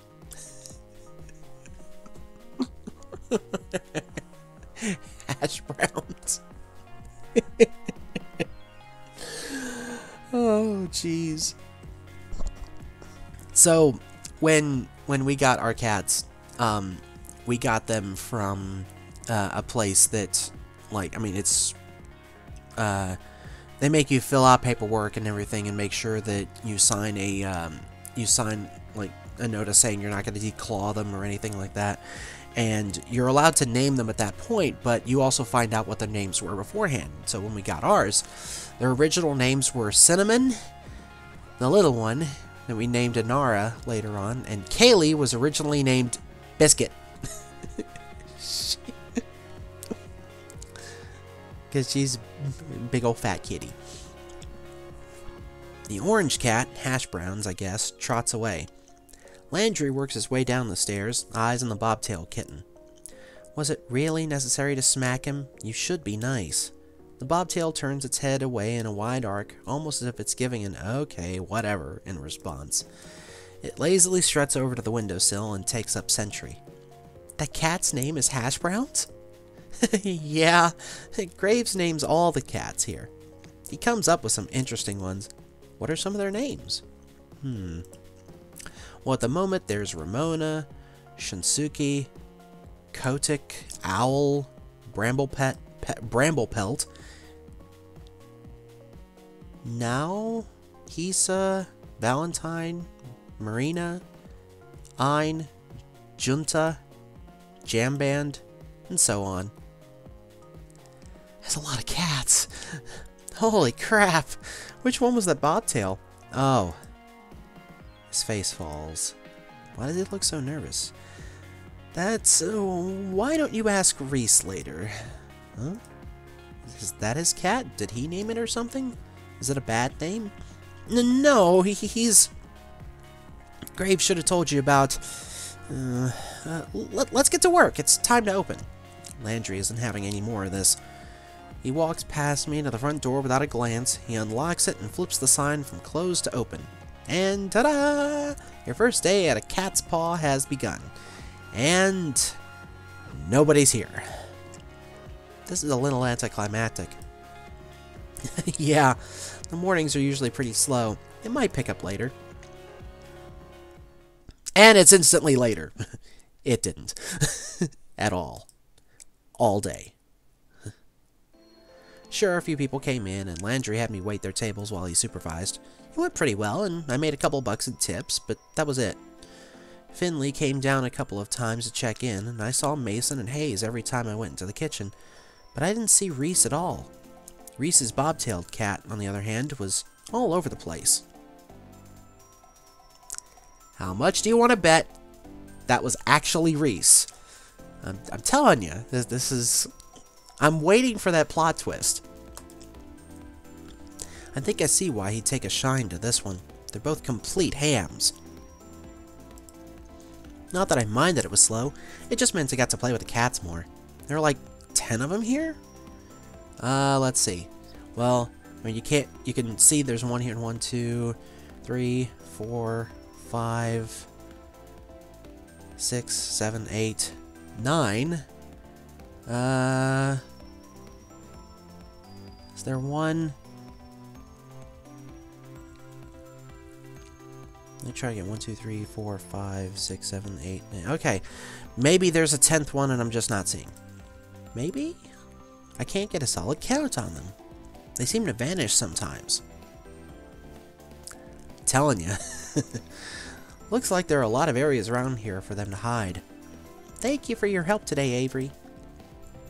Landry, Finley, and I just finished wiping down the tables. Mason was gone before the cafe closed. I don't know where Hayes went. So, how do you like it? Is it always this quiet? I mean, not that I'm complaining. Not always. Tomorrow should be busier for sure. I've got plans. Oh, we should get here early then, huh? Don't say that like you aren't always early. Oh, I have to come in earlier? Don't worry too much about it, Avery. Just show up at your regular time. Okay, thanks. I can't imagine what busy means here. What, like 6 people in here at the same time? Got a little more work I want to do on the blog, so you all go ahead. I'll close up if Graves doesn't get here to do it. Oh, thank you. Avery, you can head out. Thanks. Are you leaving now? I could walk with you. I'll be out in a bit. You go on ahead. Mm-hmm. Alright. See you all tomorrow. Night.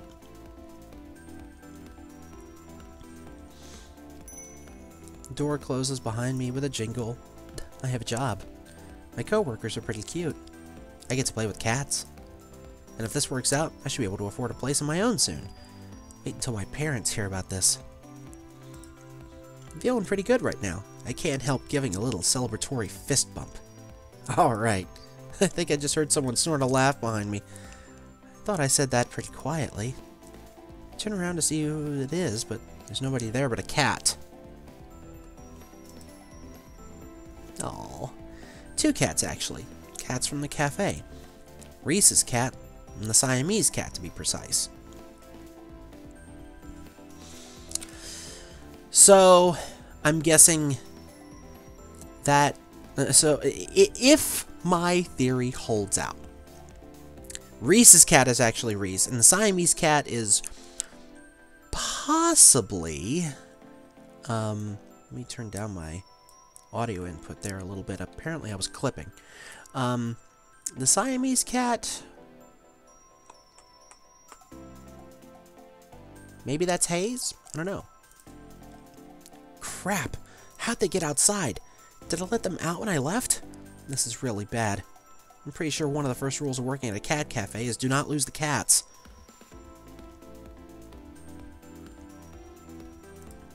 They're not looking at me anymore. Now's my chance. I start creeping towards both cats. If I move too suddenly, I might spook them. I only make it a few steps before I see the bobtail's ears swivel back to face me. Without turning the rest of his head, it takes a springing leap and heads down one fork in the road. The Siamese cat continues down the same path, as casual as anything. I can't get them both, but I need to get at least one of them. Better decide who to go after.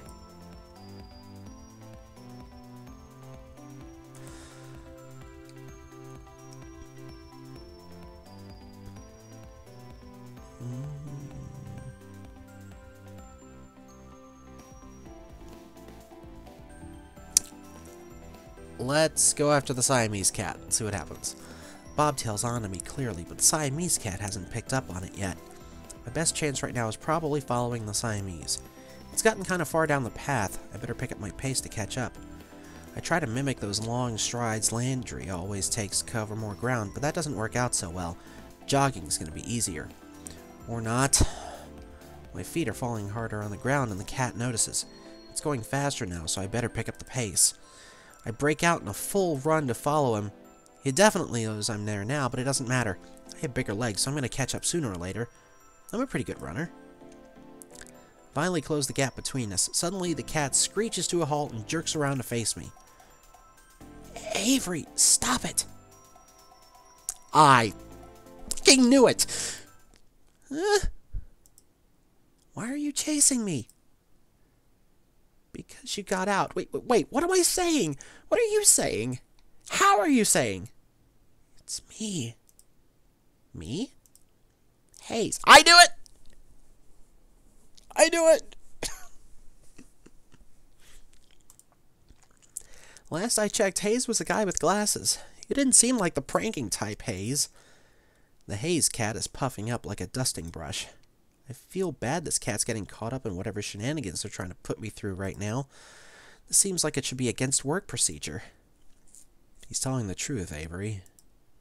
A voice comes from behind me. I whirl around to see Landry, but he's not there. Down here. I readjust my gaze downward. Oh, come on. No, this isn't a joke, Avery. Landry cat takes a few steps past me and sits down in front of Hayes cat. Even as a Maine Coon, his gait is long. No, come on, no. Graves didn't tell you? Tell me what? That you're all secret cats? That doesn't make any sense. This is the dumbest thing I've ever heard. I'm sorry, Avery. I thought he told you. Is that why you were acting weird? You were keeping something this bonkers a secret? It's not easy to talk about. Yeah, no shit. Yeah, I wouldn't want to bring up that I was secretly a cat. Though, with our squad, that would be freaking awesome. I wouldn't bring it up to to other people, though. Whenever we leave the cafe grounds, we turn into cats. I'm surprised to hear Hayes pipe up, of all people. All cats. Cat people? It began around the time we started to work here. Graves calls it a curse. A curse. A curse? This is too much. Though, I don't know if everyone thinks of it that way. But wait. Everyone?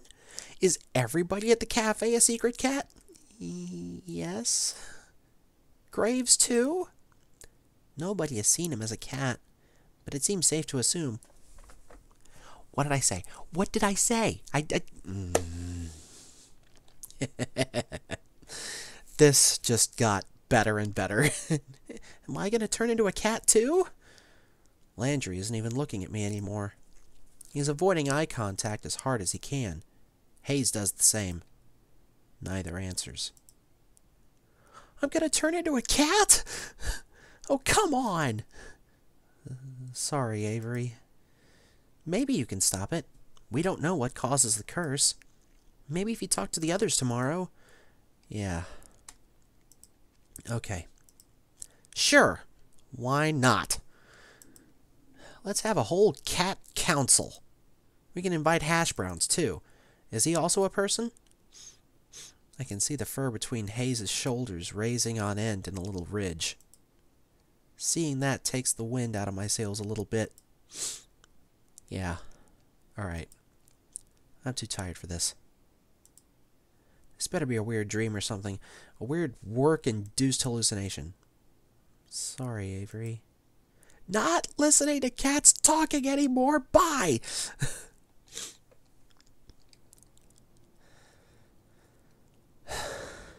The sun's barely gone down, but I'm capital letter done with today.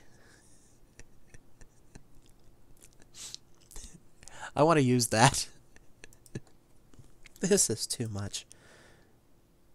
Don't forget the good food this time. Oh, shit. The canned stuff. What? Did someone just say something? There's nobody here but Mochi. Oh, for crap's sake. I guess you can't actually say what was really going to be said. I mean, I'm guessing this is... You can't rate this M for mature, you know. I find him standing next to the food bowl, looking up at me with those expectant eyes. I gently nudge him with my foot. Did you just say that? Nope. Nope, I'm done. I dump the rest of the canned food into the bowl and scurry out of the kitchen. Then I dump myself in bed. I don't even want to think about it right now. You know, I don't know the whole thing about being turned into a cat. I mean, with my current job, that would be very difficult for me. But, like, if that was something that you could turn on or off, you know, or like, okay, I feel like being a cat today, I'd be so down for that, let me tell you. I know I like ducks, but I could turn into a cat, that'd be freaking awesome. I'm just gonna sleep in a real bed for once. Maybe sleeping on that couch so much is messing with my head. I don't usually close the door, but I think it's a good idea tonight.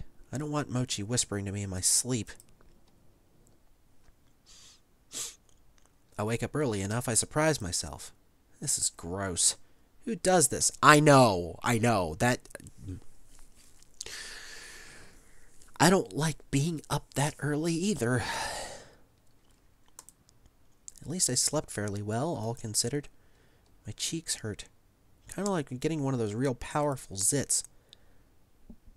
Uh-oh. Just when I have a job where I see people all day. What perfect timing. I kick my legs free of the big blankets and roll off the side of the bed with my usual grace. God, this thing feels gross. I don't have any acne stuff with me here, but maybe Aunt Wendy has something I can put on it.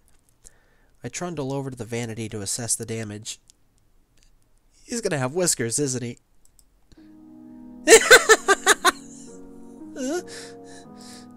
That's not a zit!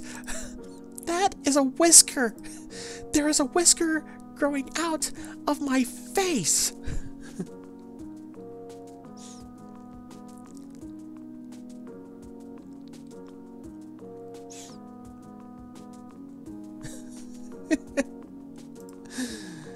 It won't come out. I thought at first maybe it was Mochi's and it got stuck there, but nope. Growing out of my face. I tried to pluck it. That was probably one of the worst ideas I've ever had. Now I know just how sensitive cat whiskers are. Why am I reaching up to my face? Is this really how the curse starts? I've been pacing around for too long. I gotta go to work, but how am I supposed to leave the house like this? What if someone sees me? I guess I could try to cover it with something. I dig around a bit and find some dust masks under the sink. Maybe that'll do the trick. So,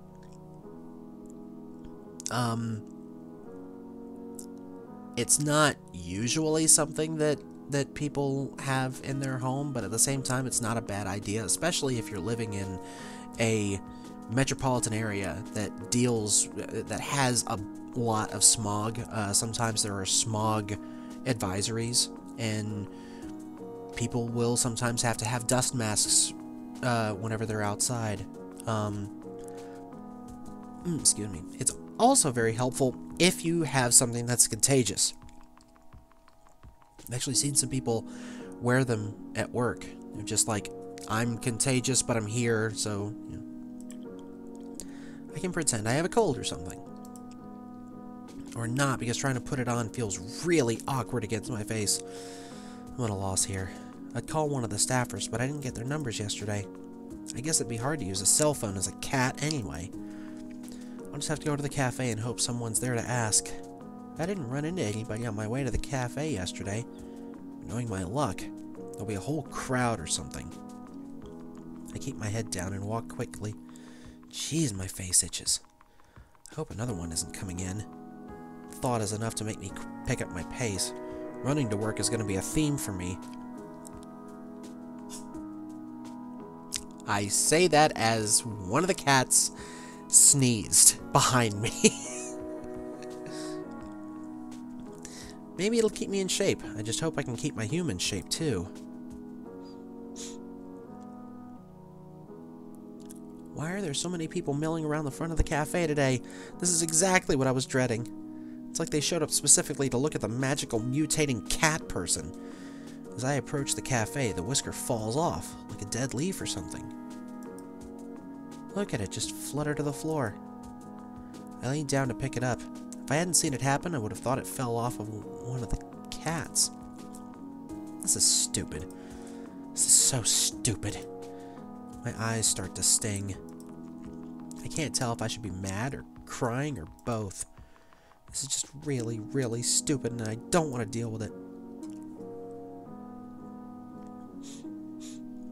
I kick the door open with my foot, but it's actually pretty heavy, so it just sort of nudges open. Where the hell is Graves?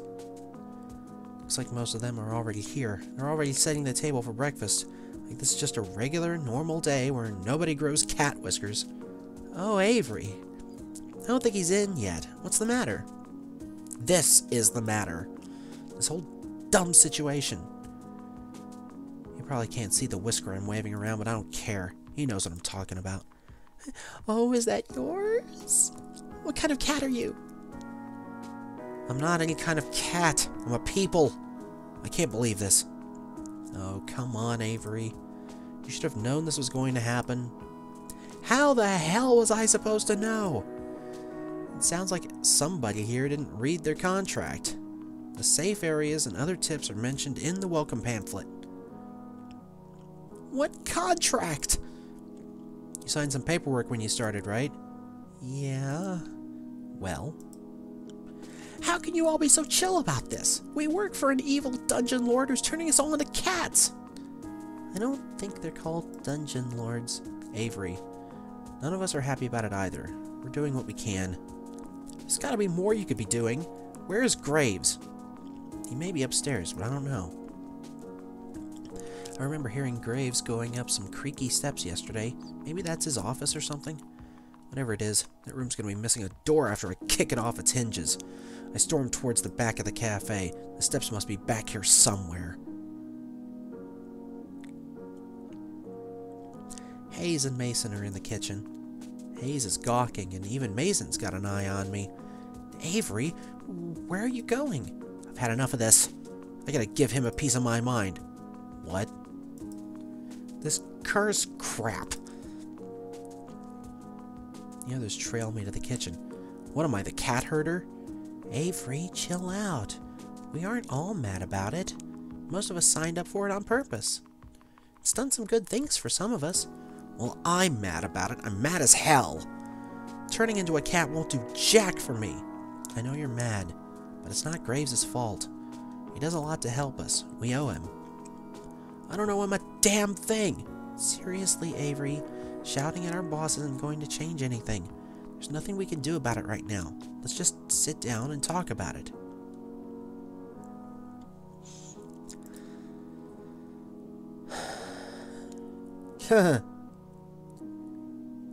No. Let's not quit. I'll save that for when I do a different playthrough. I guess I see what you mean. Now come on, don't be such a salty caramel latte. Finley puts her arm around my shoulder. I try shrinking away, but she just redoubles her efforts. Never had someone be so forceful about comforting me. You like donuts, right? How about jelly donuts? What? What does that have to do with anything? I think it's time to show you that this cat curse isn't all bad. She gives me a quick wink and a punch in the shoulder. Go sit down at the table. I'll be out to show you in a sec. This is amazing. This is just absolutely amazing. This is still so stupid. The frustration festers in the pit of my stomach, and now I don't even have anywhere to put it. I feel another hand slap me gently between the shoulder blades. What is it with these people? This time it's Mason. Didn't eat yet, right? No, I've been freaking out about this all morning. How am I supposed to eat? She doesn't lift her hand. I can feel it like a weight on my back. Stop sulking and sit down. Eat. Is that a comfort or a threat? Good food calms you down. She gives me a firm but gentle push toward the dining area. It's like being scooted forward by a steel pillar. Guess I might as well go sit down. I returned to the front of the cafe and flopped down in the chair at the head of the tables. After all that following everybody was doing before, nobody's bothered to come back out yet. Maybe they think I could use the space to cool off. Feels a little like I'm in timeout. First out of the kitchen is Hayes, of all people. He tiptoes up and delicately sets a small teacup down in front of me. It's chamomile and lavender tea. It can help with stress. I drink it sometimes when I'm overwhelmed, too. Hayes flinches a bit when I look up at him. I pick up the teacup and hold it up to my face. It smells lovely, at least. He looks at me with his eyebrows upturned until I take a sip. When I oblige, I see what he means. This is pretty calming. I let out a deep sigh. I can feel my shoulders slump a bit. Hayes seems relieved that I've approved. He takes it as permission to sit and takes the seat next to me. You know, I get anxious a lot. You probably guessed that, though, huh? Some things help me out, like the tea, but I think the thing that helps me the most is being a cat. I know it must sound pretty stupid, but no, it doesn't seem stupid at all. But it's nice to have somewhere to go. I like that I can curl up in a tiny corner and nothing is expected of me. It helps me a lot. So, it really does sound stupid. But that's what we mean when we aren't mad about it. No, I think I get what you're saying. I don't agree, but I get it. Thanks. He doesn't seem to know what to say. He's just sort of staring down at the table and picking pieces off the paper napkin in front of him. Okay, alright, so sometimes in this game, like, when I click, sometimes it doesn't actually click, and it usually means that there's a choice that's coming up.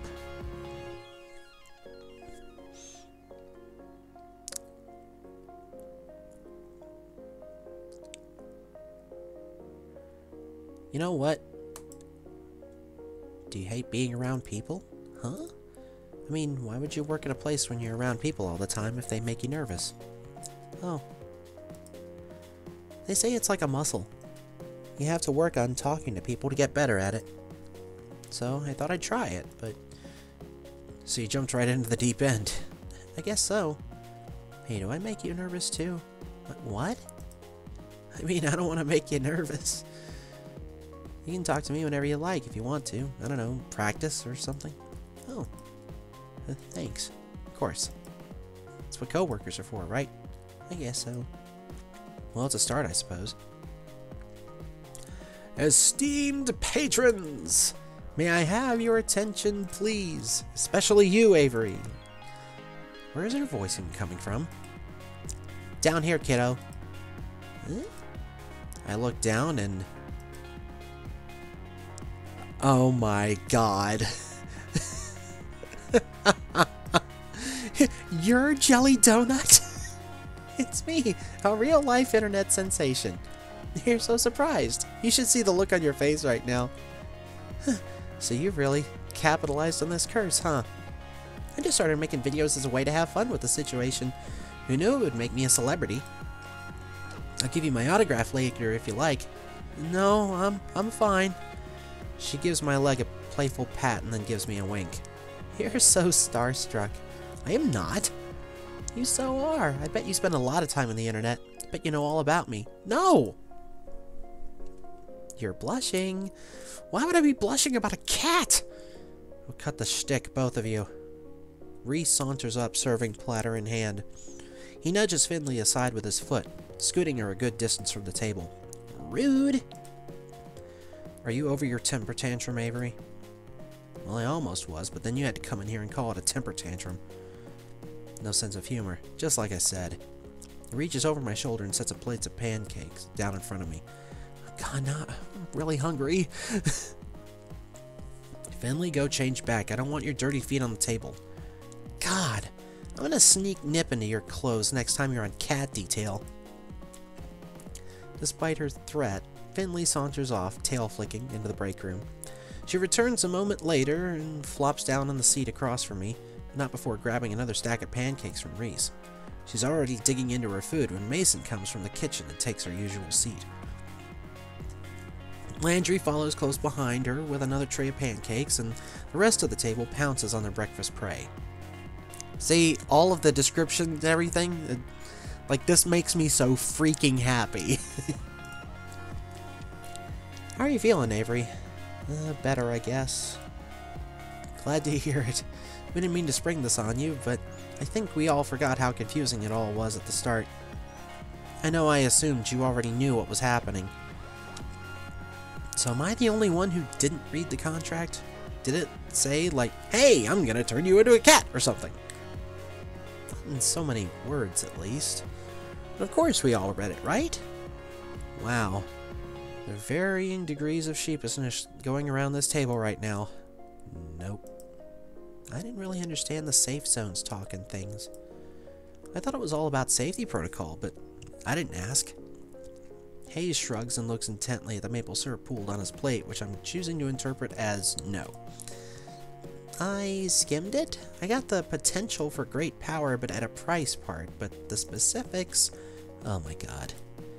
Oh my god, all of you. No wonder I'm the one in charge here. The point is, Avery, we don't want you to feel like you're alone.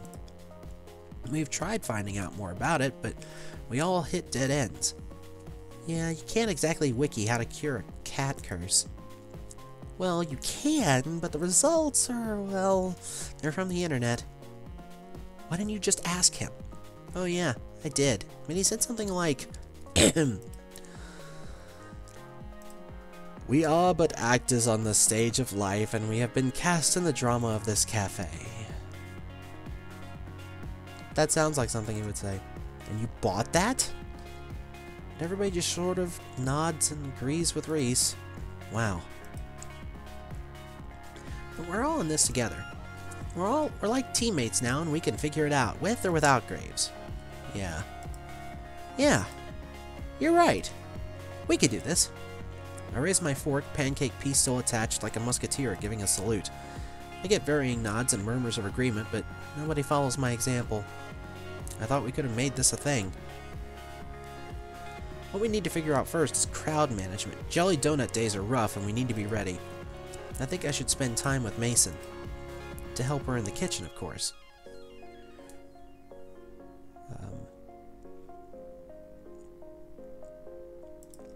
Sorry, I just double checking. Oh, hey, it's... I didn't realize it's 10 o'clock. Okay, so I've got one more hour. Is there anybody out there? Anyone? Well...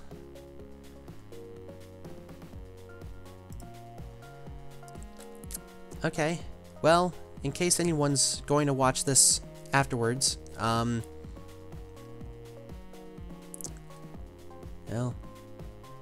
yeah, I honestly can't really tell if there's anyone out there. Anyway. So, there is no way I'm going to be able to finish this thing in the next hour.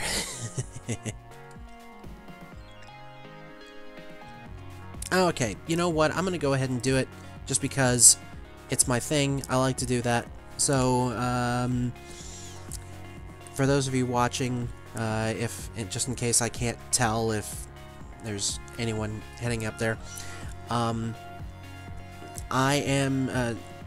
streaming this morning as part of the Gaming for Good initiative by Not Your Mama's Gamer.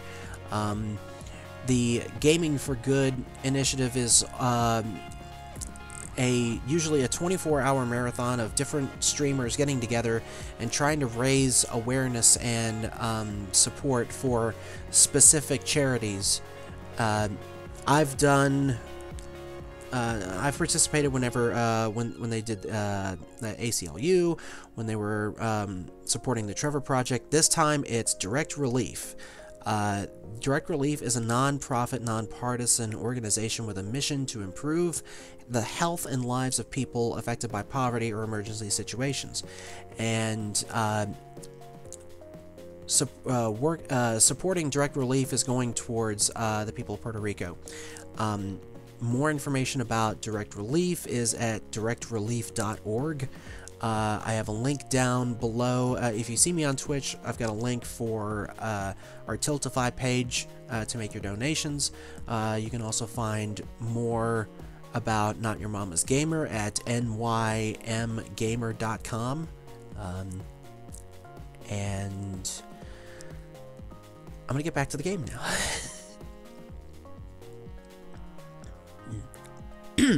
Haze too. I'm okay with that. We might need you both to come out and help us from time to time, too. We can't spare anyone besides Finley for cat detail today. You know how these days go. No cat breaks. Sorry, Haze. I know. Avery, we'll be the main two covering the floor. Hayes and Reese will be out from time to time if we get really swamped, and Graves should be by later to help us out. It might be a bit hectic, so I hope you're ready. Oh, looks like there's gonna be another decision. Sure, this sounds exciting. I bet this place is fun when it's busy. Yeah, some of the people who come by are so cute. Just wait until you see the kids. This little girl had a jelly donut shirt she made herself. I'm sure it's delightful. I think you look cute in a jelly donut shirt too. Are you trying to get me to join your fan club or something? I don't have one, but if you want to manage it... no, that's, your loss. Mason, are you ready? This is gonna be a long day for you. I like a challenge. Now finish eating so we can get back to work. Yes, ma'am. Reese shovels one last pancake in his mouth and without even finishing chewing, grabs his plates and hurries after Mason. Hayes at least manages some grace in his exit. I better go get ready too. My public awaits. Finley hands me her plate, then dramatically flicks her hair away from her face like a starlet in a photo shoot. She disappears into the back as well. Alright, Avery, drink your coffee, because it's time to get energetic. Yeah. Good. Because if you look outside the cafe and around the corner... Oh man, is that why there were so many people out front? Yep. I better chug this coffee then. Oh, better get pumped. And... oh boy, did it become busy fast. There was a crowd of people as soon as we opened the door, and they're all clamoring to see the internet sensation Jelly Donut. They pour in like a leak in a ship's hull. Landry tells me that sometimes we have to cap the number of people allowed in at a time, but it's not that bad yet. We don't want the fire marshal coming in. I mean, I don't know what the Japanese equivalency of that, but there was one So, like, the fire marshal is the one who, whenever there are any kind of gatherings in places, especially like hotels or theaters or whatnot, they're the ones that, if they know that something is going to be very, very big, they have to, like, they're the ones that make sure that there are enough people in the room in case there is an issue, that people aren't going to be in danger if they have to evacuate a place. They're also the ones that you usually have to talk to in case you're putting on some kind of production that involves actual flame. Hello! I think you're the first person that I've actually heard from over on Mixer. I'm so glad that one works. So there was this thing, I was in a production of Fiddler on the Roof, and we actually used real flames, real candles whenever we were doing the segment for the Sabbath prayer, you know, where they're doing all this number and everything. And we weren't really supposed to use candles because of fire codes and whatever. And so, there was, the guy who played the rabbi did a take off of the line in the play, and he goes, we have a blessing for the fire marshal. May God bless and keep the fire marshal far away from us. And it's funny, but I really do respect their jobs. So anyway, that's why they have to cap the number of people. And let's get back to the game. Okay. Hopefully the numbers stay down until Graves gets back. We'll need the crowd control in the afternoon. Where the heck is he anyway? I'm sure he has a lot to deal with. There's a lot more to managing a restaurant than what goes on inside, I'm sure. He always comes to help out sooner or later. I mean, I imagine he's probably talking to suppliers for ingredients for the kitchen, you know, different kinds of coffee. Probably has to deal with a lot of furniture too. Depends on whether or not they have their claws, or the cat's claws are still there, which I hope they are. I'm having a lot of trouble picturing Graves waiting tables. Maybe he wears that uniform Reese is so obsessed with. Okay, I don't have time to sit here daydreaming about that. There are tables to wait. Boy, are there a lot of orders for donuts and coffee today. I didn't even know that was on the menu. I guess it's pretty on point to offer donuts on a day where a jelly donut is in the cafe, but somehow I hadn't expected it. I don't see them in the pastry case. Maybe they're still in the back? I better go check. Hey Mason, are there donuts back here? Oh yeah, there are. A whole stack of them, and they're still warm. Aw, they're those cakey donuts that are so good too. I shouldn't be hungry after such a big breakfast, but they look amazing. The coast is clear. I don't see Mason, Hayes, and Reese aren't even in the room. I could just... No, not gonna do it. No. Get it together, Avery Gray. Don't steal inventory on a busy day. Like donuts, huh? Of course you do. Oh! I didn't even hear her come up behind me, but there she is. Mason looms over me and rests her arm across my shoulders. Oh yeah, these look really good too. I'll make you some later. Well, it's a good thing I didn't actually take one. Sure. Strawberry. I like strawberry donuts the best with pink frosting. Can I request those? Strawberry, huh? Not what I expected from you. Is that good? It's nothing. Oh, and with a chocolate drizzle? Sure. And sprinkles? Sure. And don't get carried away. It's too much for one donut. Are you sure? I have some ideas that'll revolutionize the donut world. Now stop wasting time. It's busy out there. Right. Mason dumps the tray of plates in my hands and then shoos me out of the kitchen. I bring the plates to their respective tables. I'm getting really good at this wait staff stuff. Oh, thank goodness you're back, Avery. We're so swamped. Avery to the rescue! This is still a bit much. It's like we're under a waterfall of people who want to see Jelly Donut, or something like that. I don't know, I'm too busy to think of a good metaphor. Actually, you're using similes. I'm not an English major, but I know that much. Finley's loving it, though. Look at her just mug for the camera. So, I don't know if you've played this game before, but,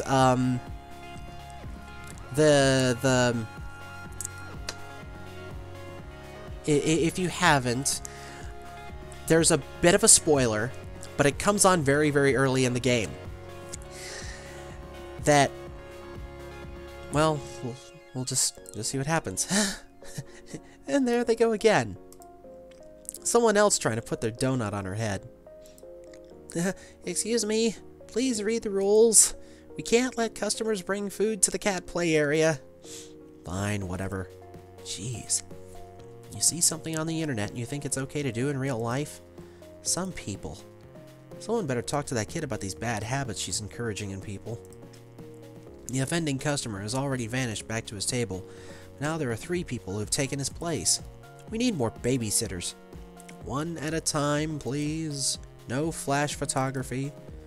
Oh, thank goodness. Reese and Hayes are back out to help corral the crowds. Reese has taken a spot at the door as the world's tiniest bouncer, and Hayes is taking someone's order. Which reminds me, I better get back to work, too. We're in the final stretch, but dang is this exhausting. My pockets are bursting with tips, but that's not much consolation if I feel like I'm never going to leave this place. I could really use a break. Hey.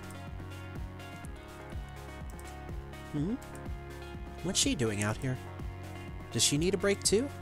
I suppose I shouldn't be too selfish. I'm not the only one working my butt off here. Get in here. It's not a request so much as a command. I better go see what's up. Did some kind of baking bomb go off in here? We're all taking turns bussing tables, but this crowd hasn't left much time to deal with dishes and cooking utensils. I need your help. And here I thought you didn't trust me in the kitchen. I don't, smartass. I need coffee. Yeah, me too. No. We're low on beans. Get them from the basement right around the corner. I'm swamped. Oh, duh. Yeah, of course. Just a sec. I'll get them. I've never been in the basement before. It's probably not a great idea to get someone to help me out, but dark spaces kind of creep me out. This is a restaurant, not a haunted house, and I'm not some scaredy cat. Really? We're good. Okay. Alright, we're going there. Alright. It should be fine. Here goes nothing. You are likely to be eaten by a grue. Holy crap, Graves. I try to give you the benefit of the doubt and this happens. Okay, so what have we got here? We've got... I mean, that's actually really cool. The geodes are really cool. Maybe some of this stuff is just Halloween decorations? Where else are you going to store them? This isn't a restaurant storehouse. It's a Halloween surplus store. Is that? It is. That's a curio full of model skeletons. What the hell?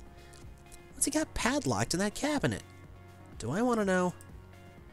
Yikes, I better get out of here and go back upstairs quickly before I get attacked by a giant toad.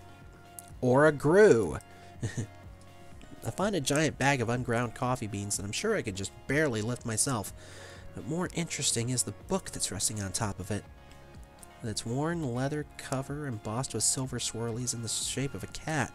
It looks like a spell book or something. It's probably Graves' diary. I'm so curious. Wouldn't hurt to take a little peek, right? What the heck? I don't get this at all. Is it all written in code or something? Well, I would say draconic, but... Like, I would say draconic, but that's more... I mean... I was going to say that's more dragons than cats, but then if you've ever seen How to Train Your Dragon, dragons and cats come from the same creature. I'm 100% convinced. This is all nonsense. Wait a second. Why is my name in here? Is Graves writing about me in his diary? Avery! Oh, she sounds mad. Now's not a good time to start reading. The book is real tiny and fits just right in my hoodie. I'm gonna look through this when I get home. Don't do that! It's your second day on the job. Don't start stealing. It's probably nothing, but after seeing my name in it, how can I resist taking it home for a better look? I'll bring it back before anyone even notices it's gone. They're gonna notice! Okay, but seriously, I should leave before a crow lands in my hair or something. I have the coffee bag in my arms and trundle up the stairs back to the kitchen.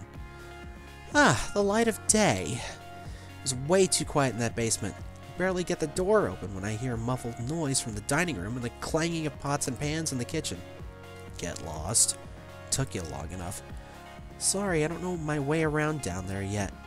Creepy, isn't it? Yeah, I'm glad you said it. Gave me the chills. I like it. Somehow I'm not surprised. Thanks. Now get back to work. Okay. Anytime? The whirling of the coffee grinder starts immediately after I start talking. This conversation is probably over. Better get out there and see what's going on. Looks like the crowd has dissipated. I also don't see Finley, Jelly Donut, anywhere. I guess even her energy has its limits, huh? Hey, cutie, how about some coffee? I had a real busy day at work. Oh, there she is. Okay, so here's your spoiler, because we got past this earlier on. Yeah, so the employees, they also turn into cats, and Finley here is actually an internet sensation as a cat that has donuts on her head. She looks worn out. I bet that does take a lot out of you. Wait, cutie? Dang, is she just being friendly or is she making a move?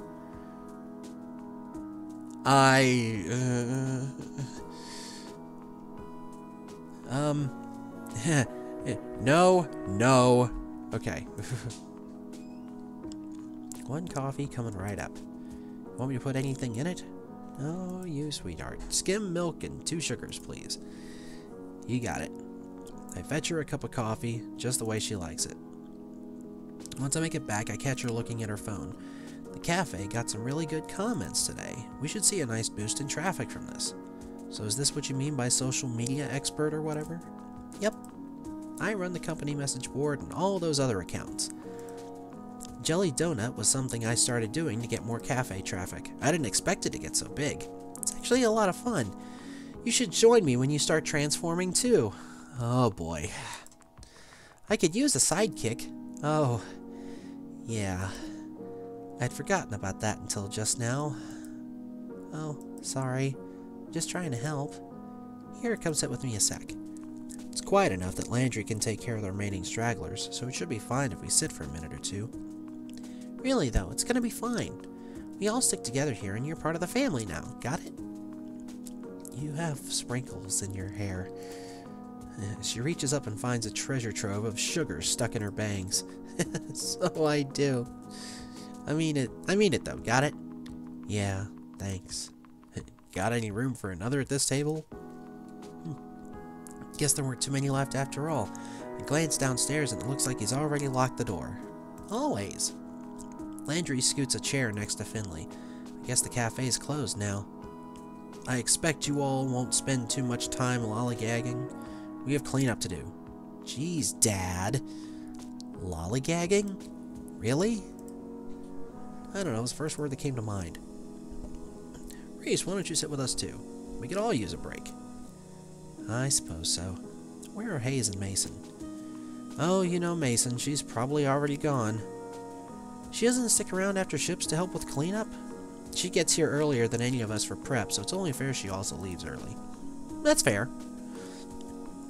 Besides, I think she has something that she does after work. What, as a cat? Hey, don't judge. Wonder what kind of cat she is anyway. Feels kind of rude to think that, but you know what they say about curiosity and cats?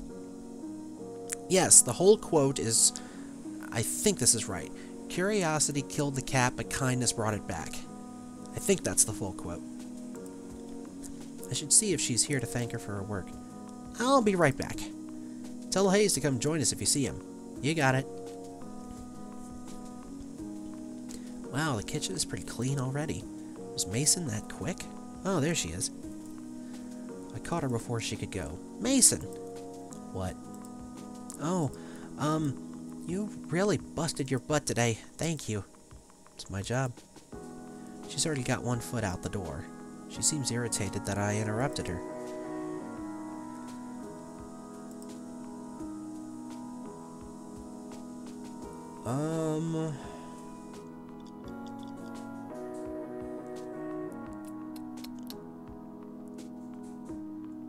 Yeah, great. No, well, have a good night. And with that, she's gone. Boy, she's hard to talk to. She disappears around the corner, but a second later I catch a glimpse of a lanky orange cat with a crooked tail. Maybe that's her. Looks like she's heading in the same direction as my apartment. I wonder if we're neighbors. Probably not. That's kind of silly to assume. When I get back to the kitchen, I hear the sink running. Looks like Hayes is doing the rest of the dishes. Why doesn't he come out with the others? Poor boy deserves a break as much as the rest of us. If everybody's a family like Finley said, he should be part of it too. Yeah. Hey, put those down. Come out. We're all gonna sit and have coffee together. I'm fine, thank you. What, you don't like me now? What? I'm just teasing you. Come on, you're one of us, and I'm sure you're tired too. I'll come back and help you with the dishes after we're done. I'm sure I won't be the only one either. We gotta stick together, right? I guess so. Come on, I'll get your coffee even. I'd rather get it myself. I'm a little picky with my coffee. Oh yeah? How so? I prefer a good cappuccino instead. Oh, I want coffee. We have a nice espresso machine here. Oh, like the one you made for me at my interview. That was really good. Oh, thank you. A cappuccino is steamed milk and espresso. It's a delicate balance. Can you make me another one? Sure. Oh, is that a smile? It is. I'll go make them now. I'll meet you in the dining room. I head out to the cafe.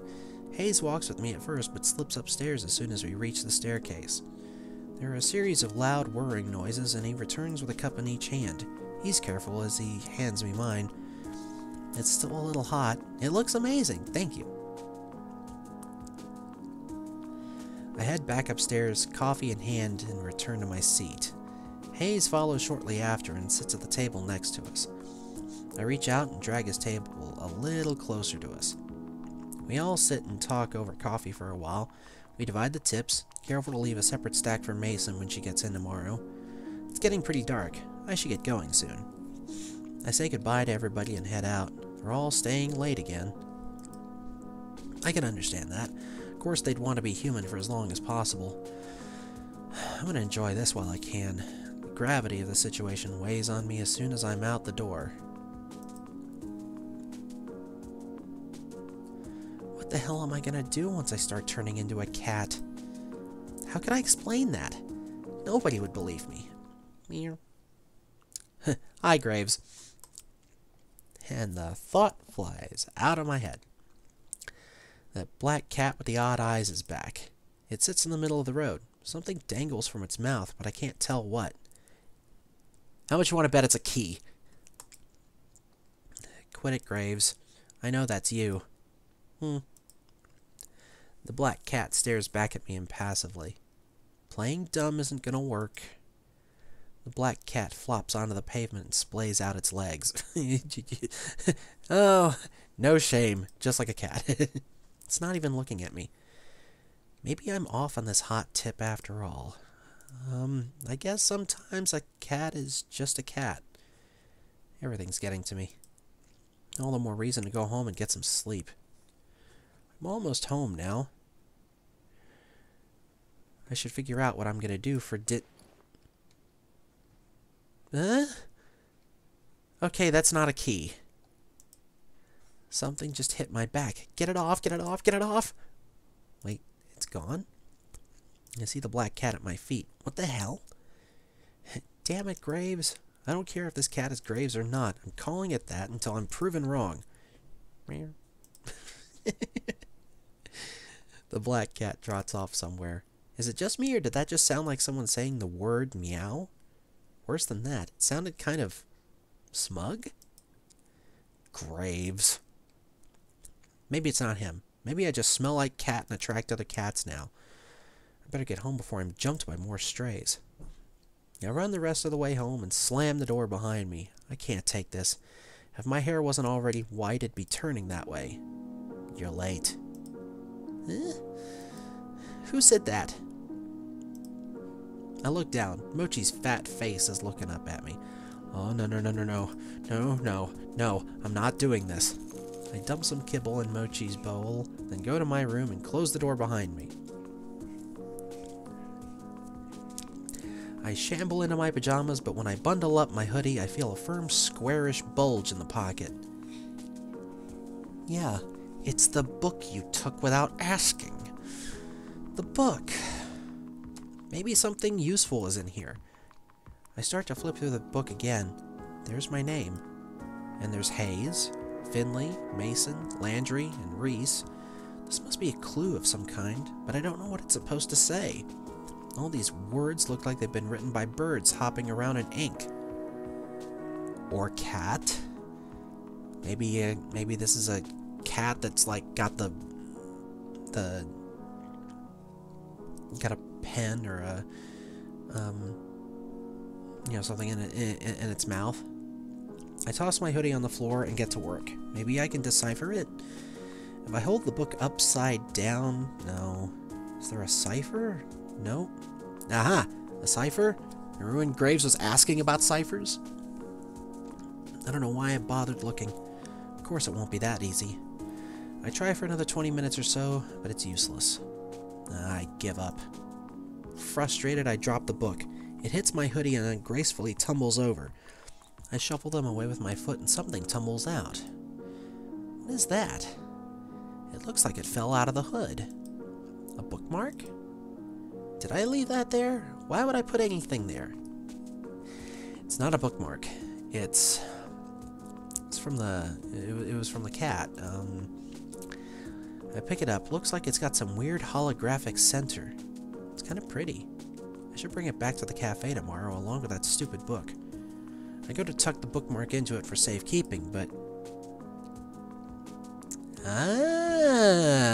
Hold up. I can read it with this. I don't know how it got there, but it's the key to reading this book. The Hallowed Covenant of Witchery? What? Reese did say something about witches the other day. This might be a good lead to whatever's going on. I settle in with the book and start from the beginning. Okay, time to save. Here we go. I've been doing this for days now. I wake up, go to work, come home, lose myself in the grimoire, and barely make it to bed right before the sun comes back up. Lather, rinse, repeat. So what you're telling me is you're not getting much sleep. Listen to me. I'm calling the thing a grimoire now. I can't stop reading this dang book, or mumbling to myself, it seems. And seriously, there's all this stuff about witches, covens, powers. I've never seen anything like it. Sometimes I don't even understand the words on the page, but they make me feel strange when I read. Powerful, I guess. Like, if I keep going, they'll suddenly click into place and I'll learn something unknowable. It's getting to me, though. I feel haggard. My coworkers have pointed out I'm getting some wicked bags under my eyes. I haven't told them about the book. I bet they think I've just been up playing video games or something.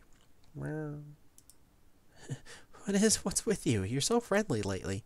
Since when do you sit in laps? They do say that some witches get familiars. No. That's ridiculous. I'm getting ahead of myself here. I'm not becoming a witch. I've been trying some of the stuff in the book out, though. Just a bit.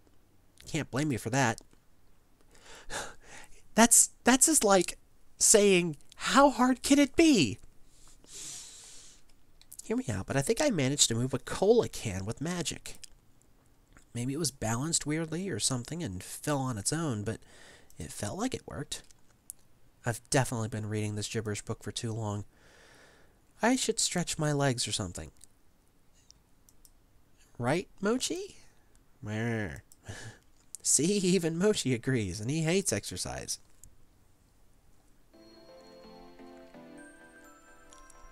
It's actually pretty early. Reading a dusty tome all night actually resets my sleep schedule to a normal one. I'm going to celebrate with some coffee, breakfast, and a nice walk. When did I become a coffee drinker anyway?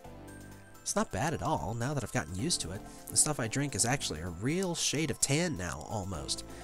My palate is refining every day. I kind of just want a big old cheese Danish or something. There's a corner store down the road. I've been in there for a lot of stuff, and their breakfast pastries look really good. I could also just stop by the cafe. It's closed to customers today, but I bet someone's hanging around who could make me a nice fancy coffee or something.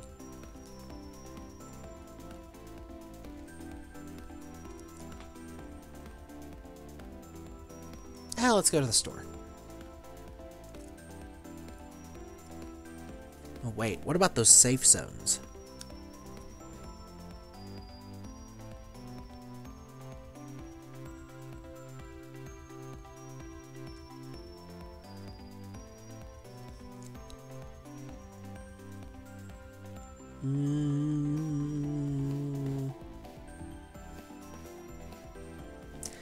Let's just go to the work.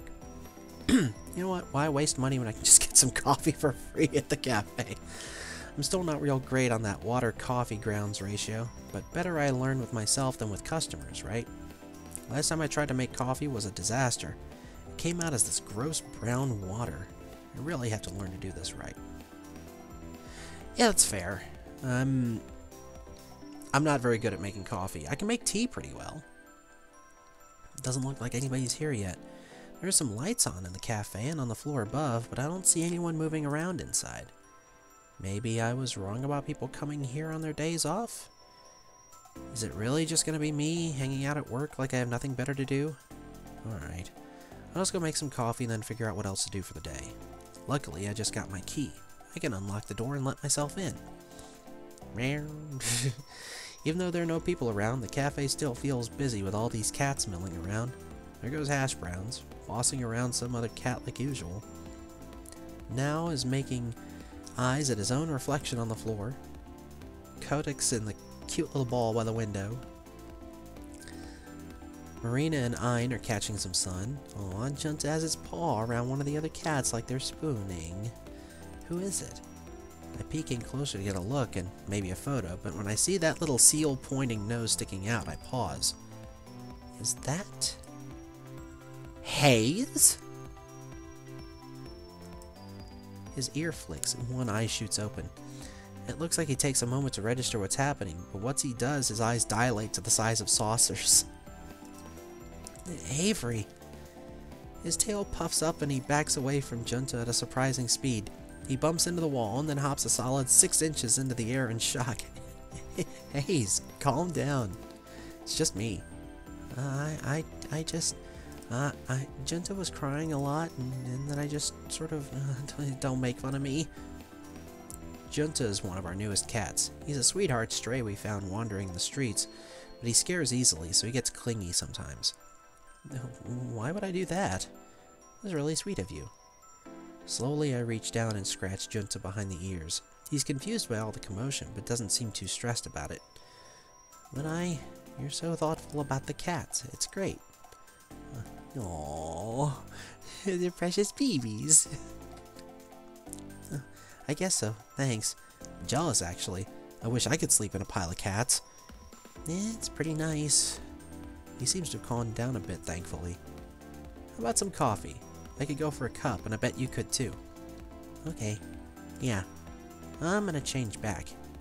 Don't look, okay? You got it. Despite being around all these cursed cat people, I've never seen a transformation in progress.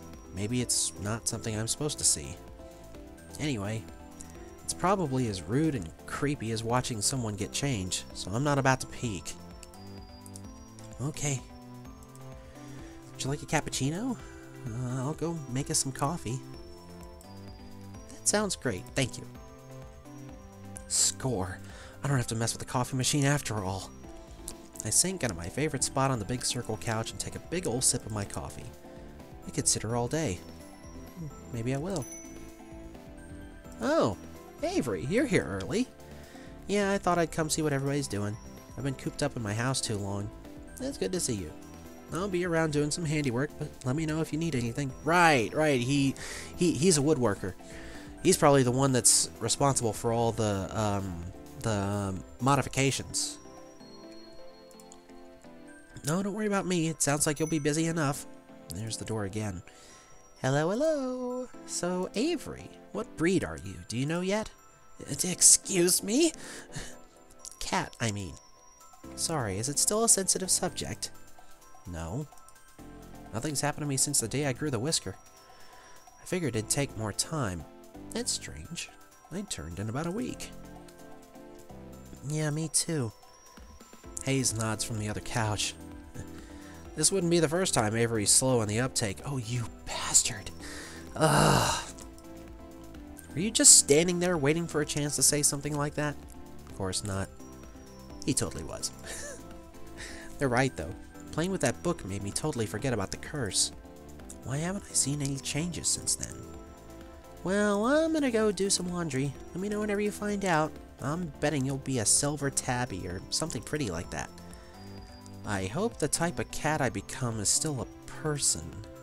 Reese rolls his eyes and flops down on the long row of seats to the side of the cafe. He settles in with a spiral-bound sketchbook. Finley picks up a large bag and trundles toward the stairs. Is there a laundry machine up there? Yeah, in Graves' apartment. He lets us do laundry there for free. Wait. Graves lives here? Yeah, duh. The third floor is his apartment. Shouldn't we see him, like, all the time? He's basically a ghost as is.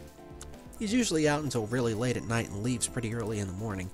I don't think he sleeps. Bet he sleeps in a fancy coffin. I just mean he's really busy. He takes care of all the administrative stuff for the cafe, after all.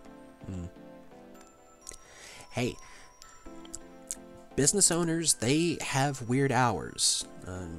My grandfather owned his own business. And, I've worked with small businesses before, and it's tough work. Well, I better get to work. That ramp isn't going to build itself after all. Landry gives me a little wave, then disappears into the back.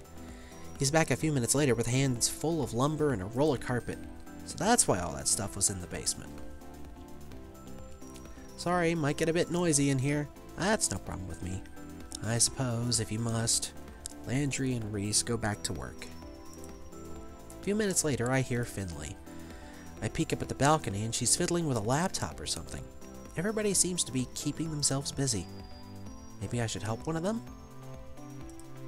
But on the other hand, I'm not getting paid for it, so...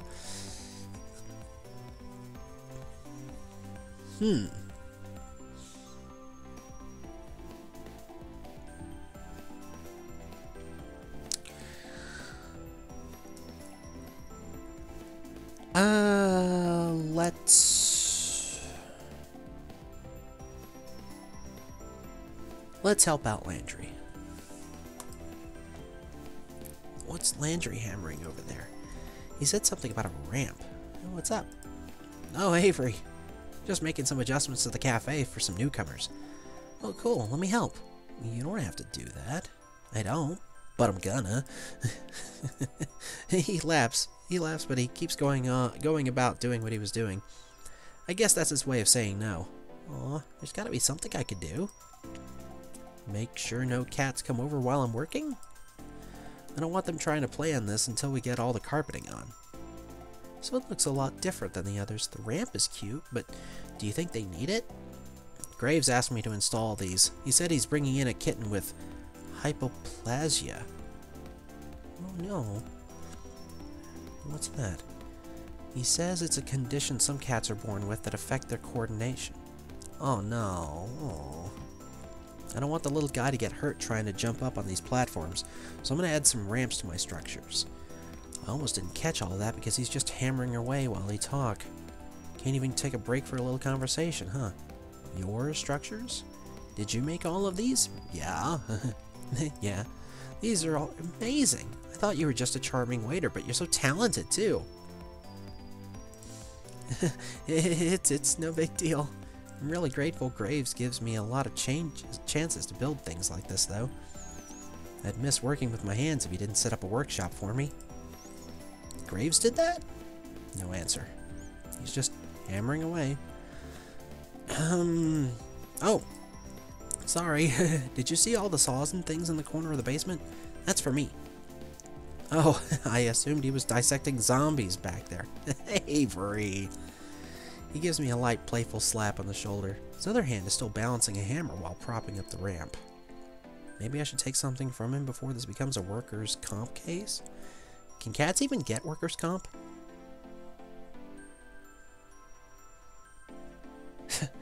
Alright, my phone keeps going off. Apparently there's coffee being summoned in other rooms. You're so unforgiving. He's really not a bad guy. Seriously, these are amazing, though. Did you design the whole place yourself? No, goodness, no. Most of it was blueprints Graves gave me. Most of it, you say? I bet there's some of your own personal genius in there, too. No, you flatter me. I give him a quick wink and a smile, and he's a deer in the headlights. He drops the hammer and quickly fumbles to recover it and himself. It's so cute watching him get flustered like that. We all get caught up doing our own thing when I hear footsteps approach from the kitchen.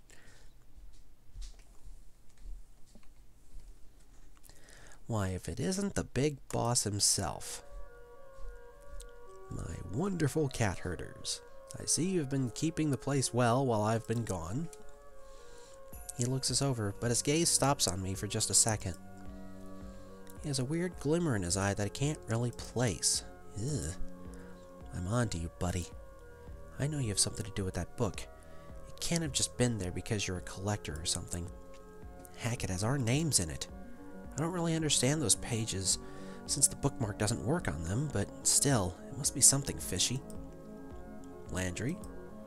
Excellent work on the cat's equipment as always. But I'm not done yet. Have you ever given me reason to doubt? I know you'll do a stellar job. We could talk about future designs soon. Sure thing, boss. Reese, I see you've been keeping your protege in line.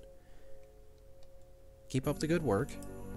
Of course, nothing gets past me. The eyes and talon of an eagle. Protege? Are they talking about me? Hayes, my sweet Hayes. Can I trouble you for some of your exquisite coffee? I'd be happy to.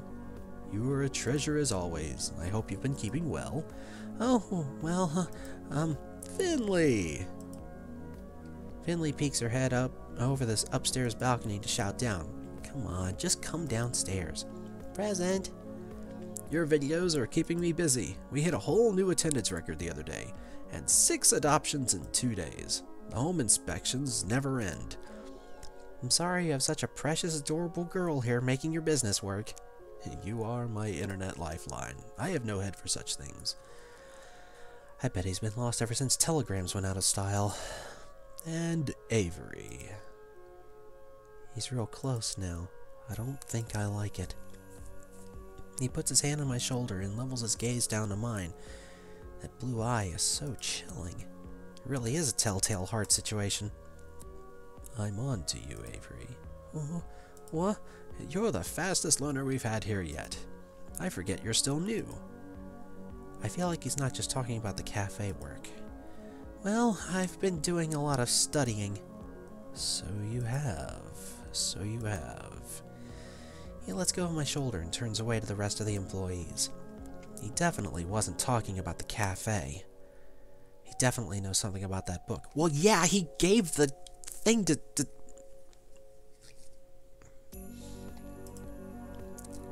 I'd ask him more, but maybe it's not a good idea in front of everybody else. I'll chase him down later when he's leaving or something. I have to get more information. Where's Mason? I wanted to see her today too.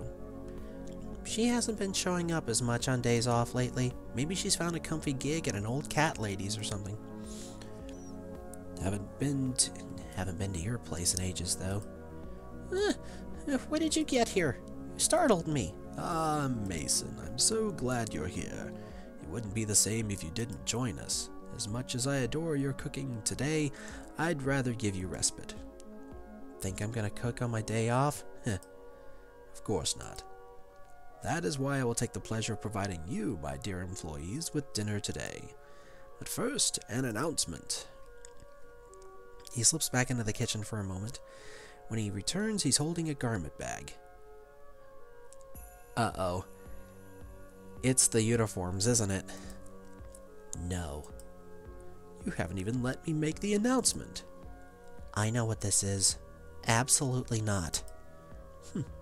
For my more cooperative employees, then. With a surely practiced flourish, Graves unzips the garment bag and lets it fall to the floor. Oh no. No. No. Is that somehow both plaid and checked flannel? Probably checkered. I guess that's what it... I didn't know you can make a suit out of that type of material. There's a sort of appalled silence from everybody. Reese looks personally offended. Mason just straight up leaves. No appreciation for your new uniforms. And to think I had it made in your size, Avery. Try it on, Avery. She's still shouting down from the balcony. I can't blame her. I wouldn't want to get any closer to that suit either. I'd rather wear a potato sack. And I went through such trouble to have it made. Check with us next time before you waste your time. 'Tis easier to beg forgiveness than ask permission, as they say. See, you knew he wouldn't agree to it. Well, I'll leave this here in case you all come to reason. Take some time to admire it. I'll be off for one last errand, but trust when I return you'll all be treated to a wonderful meal. Until then, farewell.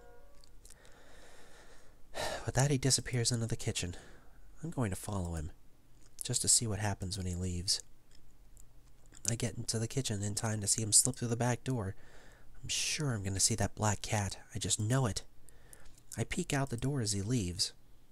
He gets further and further away from the cafe, but I don't see him change. Not even when he gets past the point where I know he's off cafe grounds. I guess the others already assumed he wasn't affected by the curse, but why? Does this prove he's the culprit? How else would he escape with it, whatever it was that got everyone else? Although, to be fair, I can't use that as proof. After all, I also escaped the curse. And I sure as heck didn't cause it. This seems like as good a time as any to see if I could find out more about what's going on. You know, I wonder if reading the grimoire as some kind of,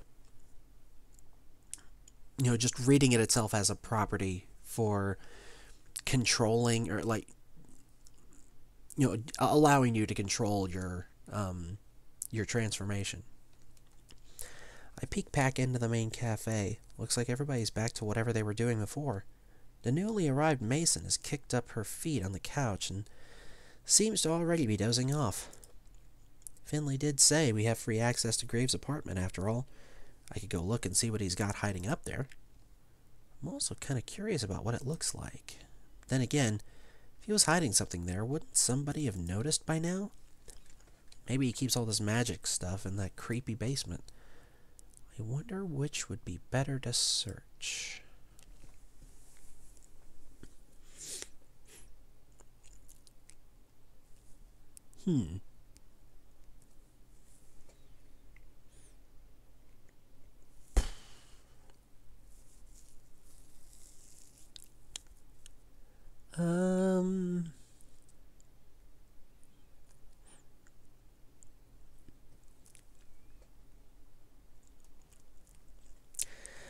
I think the apartment. You know, I've always got the chance to go into that creepy basement. I should take the opportunity while Graves is gone to root around his apartment a bit. I don't like the way he said that. Or they, I should say. Oh, hey, we got some more donations. I tiptoed past Finley on the second floor. Sure, she's going to say something to me about where I'm going, but she doesn't look up from the computer.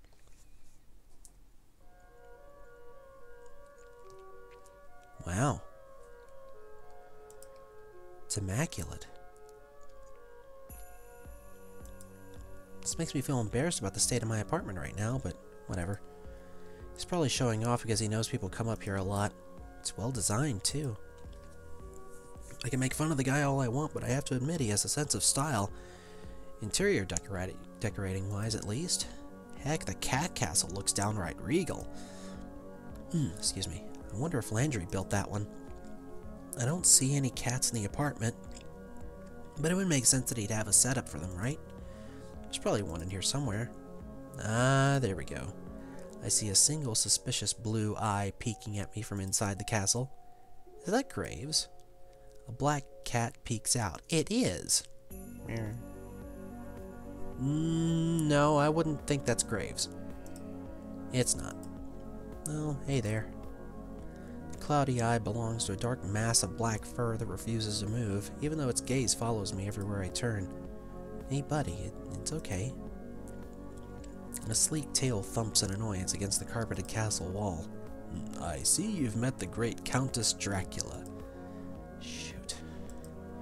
I've been caught. Be cool, Avery. Play it cool. You named your cat Countess Dracula? Just Dracula, but she's a venerable lady now, so she deserves our respect. She's nearly 19, so I hope you've been taking care with her. I think I saw a picture, a friend of mine sent me a picture of a cat that was 32 years old in the UK.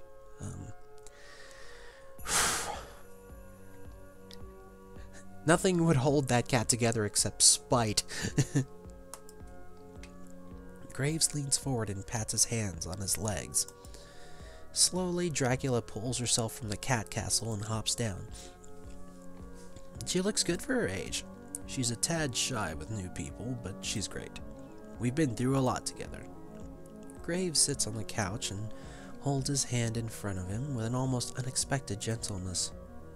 Come here, you sweet old lady. Dracula saunters a little bow-legged walk up to him and headbutts his palm. Hello, darling. I can hear her purring from here. I'm taken aback at how cute they are together. I don't think you'll find what you're looking for in here, but you're welcome to stay for a while regardless. I feel terrible that we haven't been able to chat since you started. I wasn't looking for anything. Bullshit! You're a terrible liar, you know. Alright, so maybe I was kind of curious. Aha. Well, I'm here now, so if you have any questions...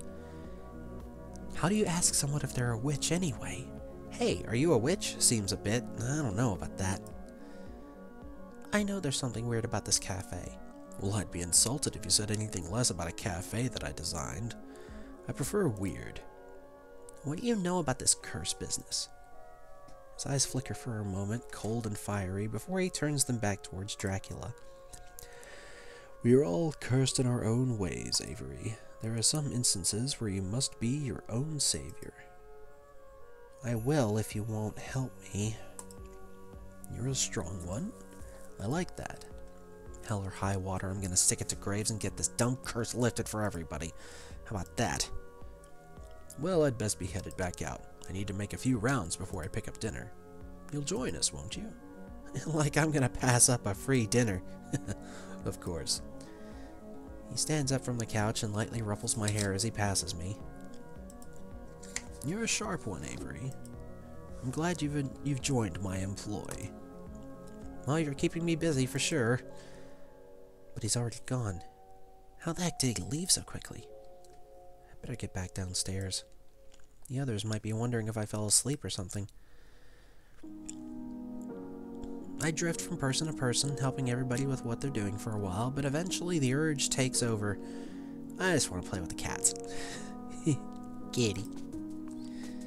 Shunsuke gets all excited when I bust out the bell toy. Guess I'd be excited too. Owl gets messed up on the catnip toy. Now is swatting at his own tail, but I think the tail might be winning. Yeah, that happens. Valentine is rolling around, kicking at nothing in the air. Seems to be having plenty of fun without me. Marina chases the feather on a string all the way up to the platform. Wish I had that much energy. And then they start taking naps. And that seems...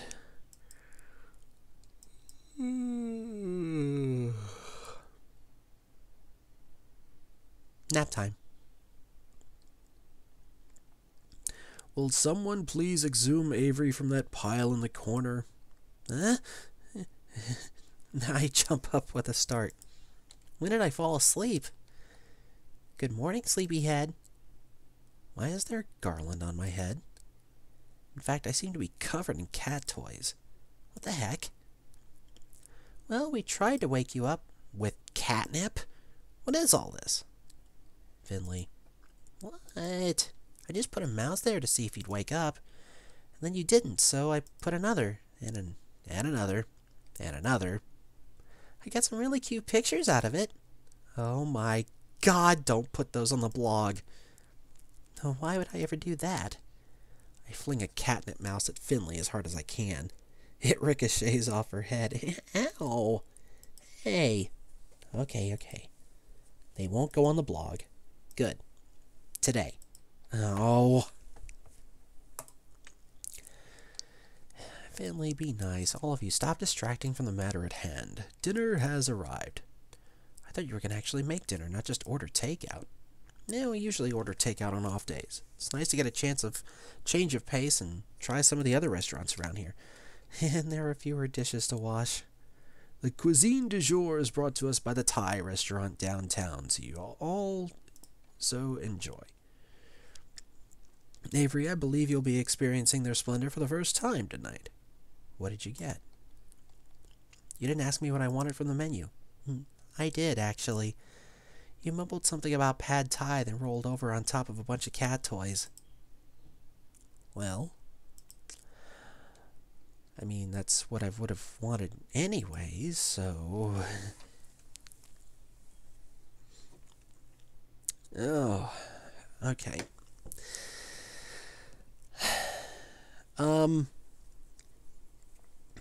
It's coming up on that time, and I'm actually really hungry. I got a couple more minutes here. Okay. I look over to the tables, and it looks like they pulled them all together into one long row again. Takeout boxes pile up on the center table, and all the places have already been set. Bon appetit, my dear employees. And the pack descends on the takeout boxes. After some sorting, we're all settled with our respective food, and we sit down to dinner. Graves takes the seat at the head of the table. Well, he claims it in name, but he's hardly sitting at all. When he's not flitting between us and offering us drinks, he's standing behind his chair and telling a story in as grand a Graves gesture as you'd imagine. When I was in college, none of you would have recognized me. What, did you take a break from your goth phase? You go grunge for a while? I would never break style. No, in fact, if anything, I suppose you could say I was more goth then. I had long black hair, and I wore such elaborate makeup. If anything, that sounds more on brand than you are right now. Why stop? You can't imagine how much time that took for my day. Actually, I can. Doing theater, sometimes you have to put on a lot of makeup, and that really does take a lot out of you. Anyway, okay, so I'm coming up at the end of my shift. I'm gonna have to stop here. Let's see. Who do we have coming up next?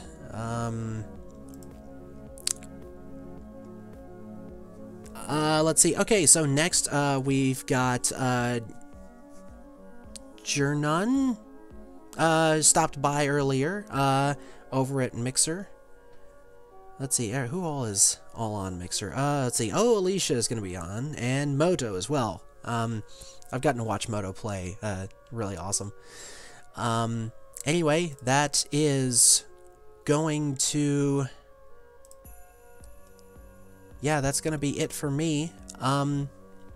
Thanks to everyone who was, who came by, and, I think I'm going to go ahead and get myself some lunch. I may try to, stop in on some other channels and say hi to some other people, so, but, thanks so much for watching. Bye.